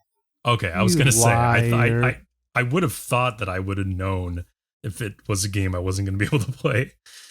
Because it's being published by Bethesda, so I guess it'll be coming out on PC as well, under that. On PC and on that Game Pass. Oh, I hope so. Hell yeah, I'll play Japanese Fatalis or whatever. Japanese Fatalis, yes, absolutely. Windows Nintendo Direct, according to Flask, I suppose, was who editorialized this, was pretty damn good, end quote. Especially for JRPG fans. Well, I think the general consensus today, I know nothing about it, Yeah, I missed this. They do Hollow Knight? No. I don't give a fuck, dude. No, dude. In fact, I went to the subreddit beforehand, the Hollow Knight subreddit, and the mods apparently had even gotten word from some source that there was definitely not going to be word at Hollow Knight. They had a pinned thread saying, "Please be respectful during the." It was posted like 2 weeks ago too, so the fans knew. Wow. And it was like a pinned thread. Please be respectful during the Nintendo Direct. We have a close and reliable source indicating that there is no information about an imminent release of a Silk Song. Why the fuck do I care? Well, I think that just like the general response to the Direct was pretty positive.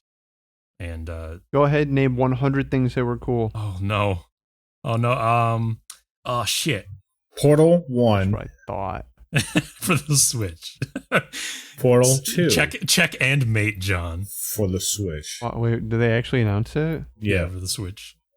Oh, I mean, I'll give you a half for that. MLB The Show 22 gameplay footage revealed. Oh shit, bro! But I'll give you 2 for that. I can just actually roll through the things that were kind of like positive, please, I guess. Please do. Real quick. So Xenoblade Chronicles 3 is going to be another Xenoblade Chronicles game. Mario Kart, the most recent Mario Kart, is going to get 48 new tracks, which is pretty crazy. What the fuck? Yeah. That's a lot. But they're going to be like mostly old tracks from older games, just like remastered. It's still pretty solid. It is pretty solid. I mean, is it free or is it paid DLC? Paid DLC through 2023. 48 tracks, dude. That's still pretty solid. Good amount of content, no doubt. There's going to be a Fire Emblem Three Houses like Musou game, seemingly like a Dynasty Warriors style. Oh.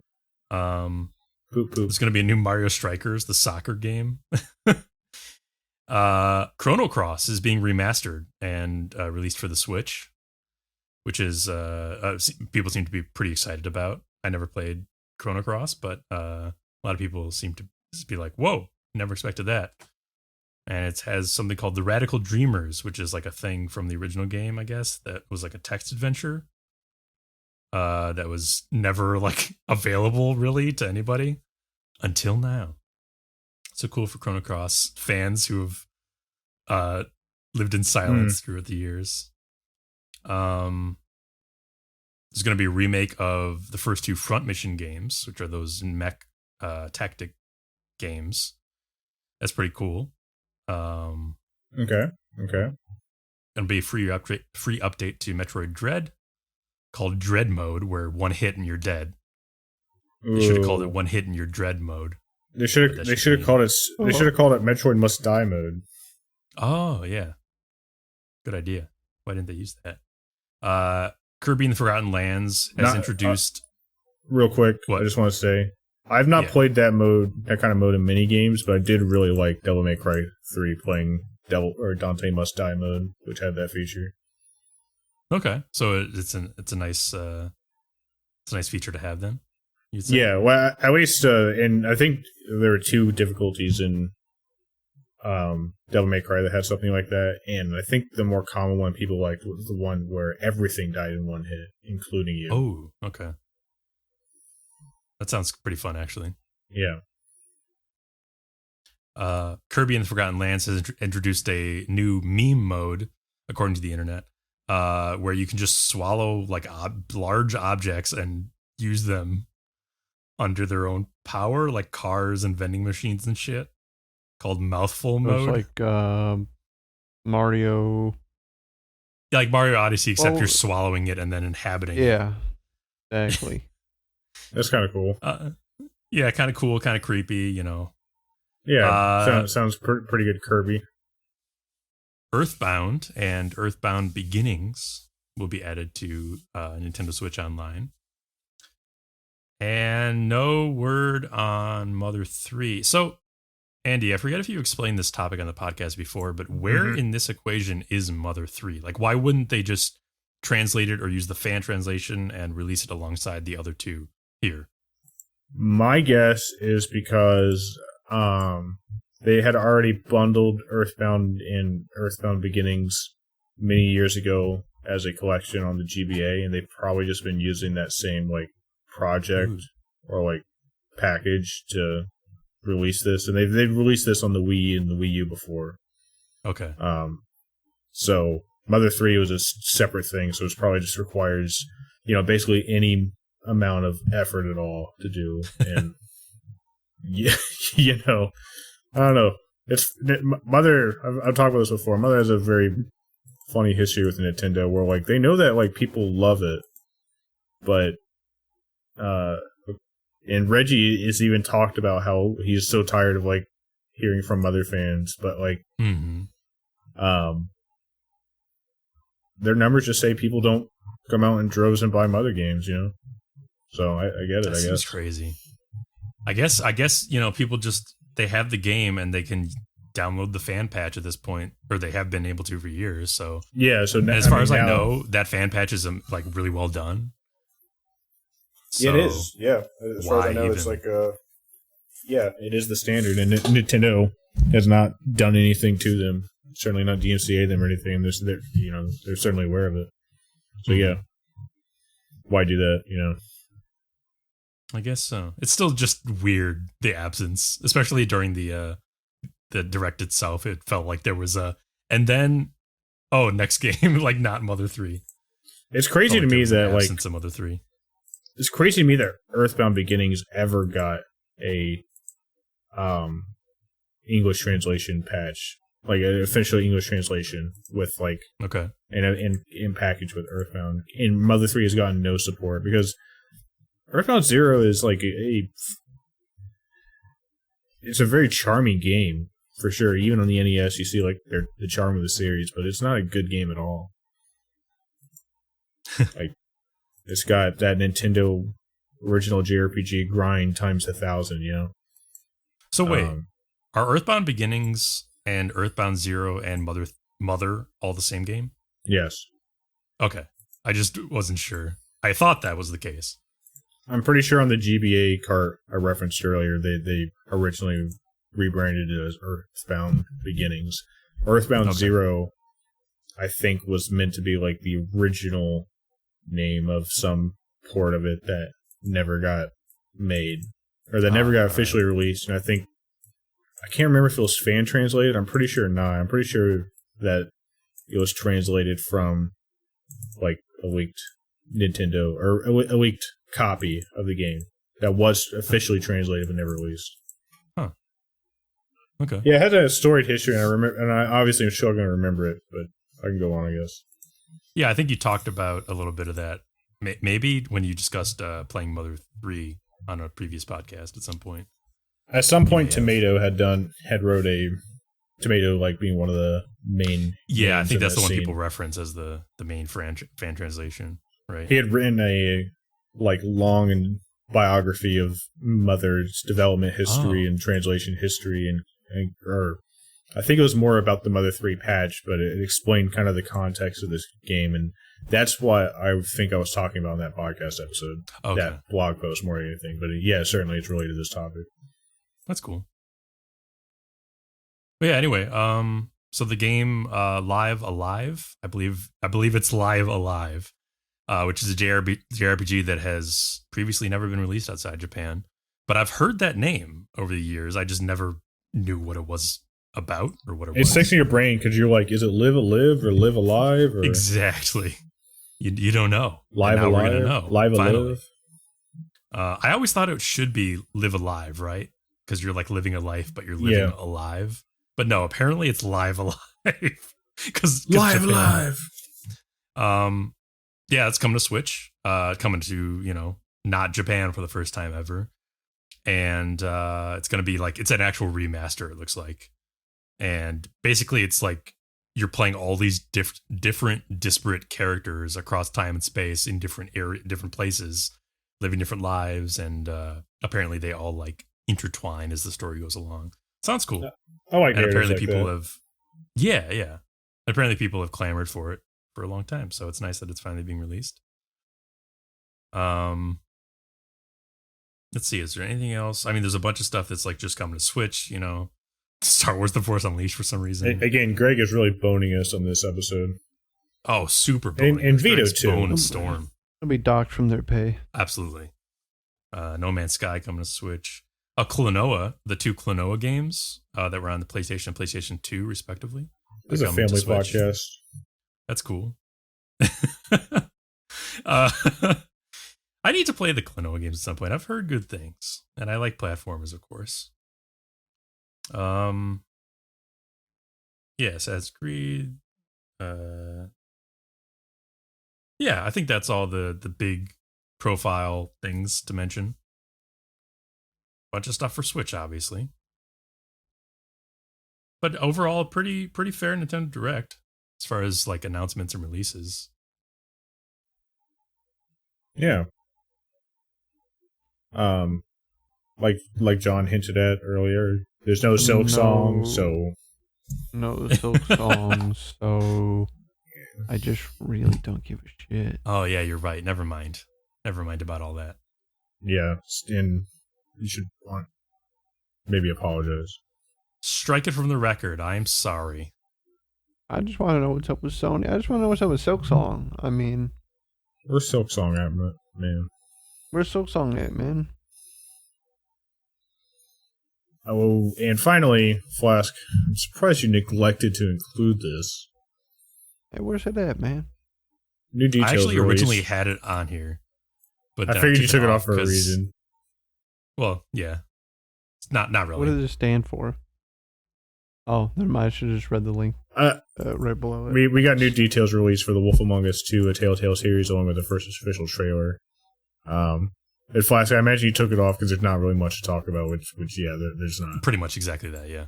Yeah. I guess we saw some of the Wizard of Oz folk from Fabletown, which Flask, you say, is probably a flashback prologue segment because... I would say it reads to me like a snippet of like a prologue case because the Wizard of Oz crew is actually like present in the comics.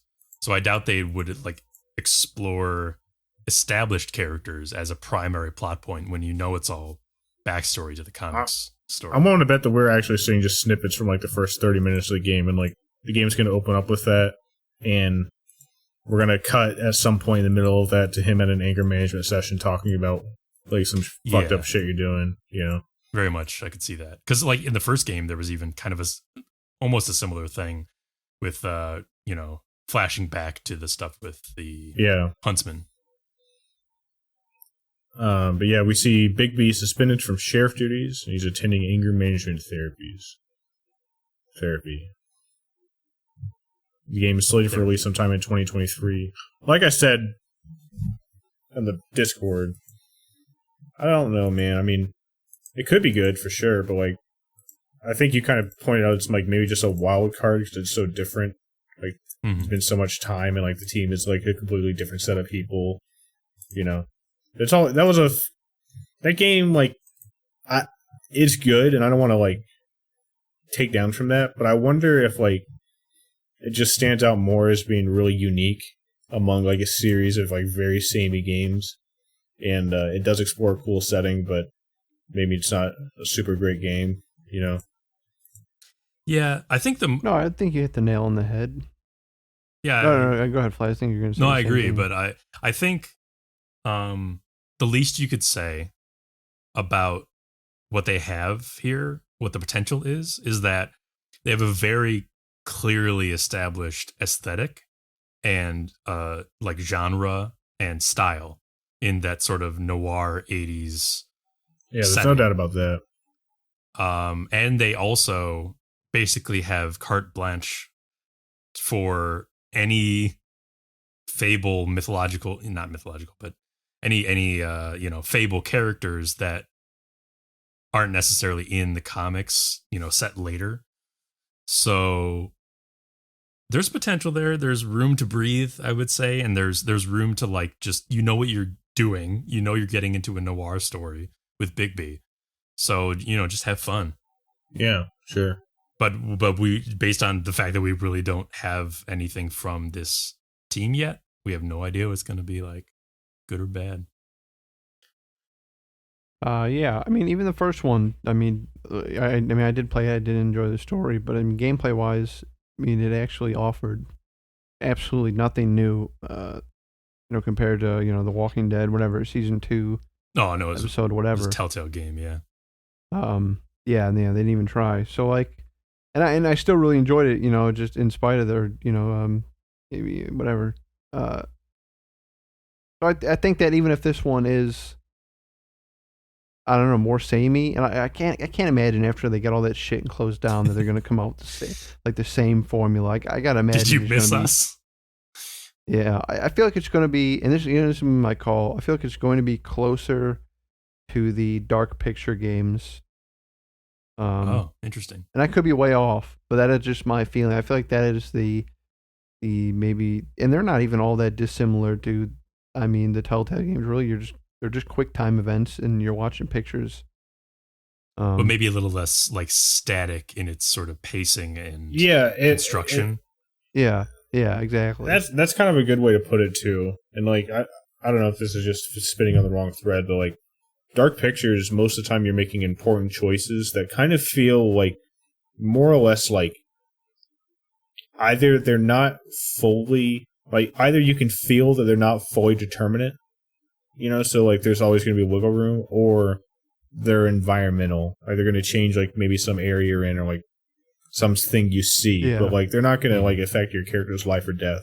So like the stakes are different, and like you said, the pacing is really good, and like when you do have those life or death sequences, most of the time you can be saved by like a good gameplay sequence or QTE, Yeah, unless you're Vito, yeah. then you are actually destined to die. Of course, naturally. But yeah, I'm still I guess I'm looking forward to it. Yeah, we shall see.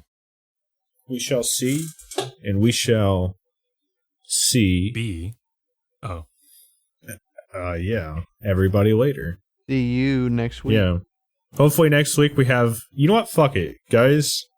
Me, you, as in me, John Flask. Taking the week off, and then there's gonna be Vito Greg show. Fuck yeah, dude! Exactly, 100%. Right. 100. Like they owe us a whole show. Greg was here for half of it, and Vito was here for none of it. But you know what? What really matters? It's like prison. There's really only 2 minutes in a podcast, man. The first minute and the last. Ooh. Sure, yeah. You've always said that. Whoa. And I never really understood it, I think, until today. Yeah, man. That's why we're going another 4 hours. Just gonna riff on whatever. What? We're gonna riff. Yeah, okay, you start. Yeah, you start. All right. Flask, as always, please give our listeners the final word.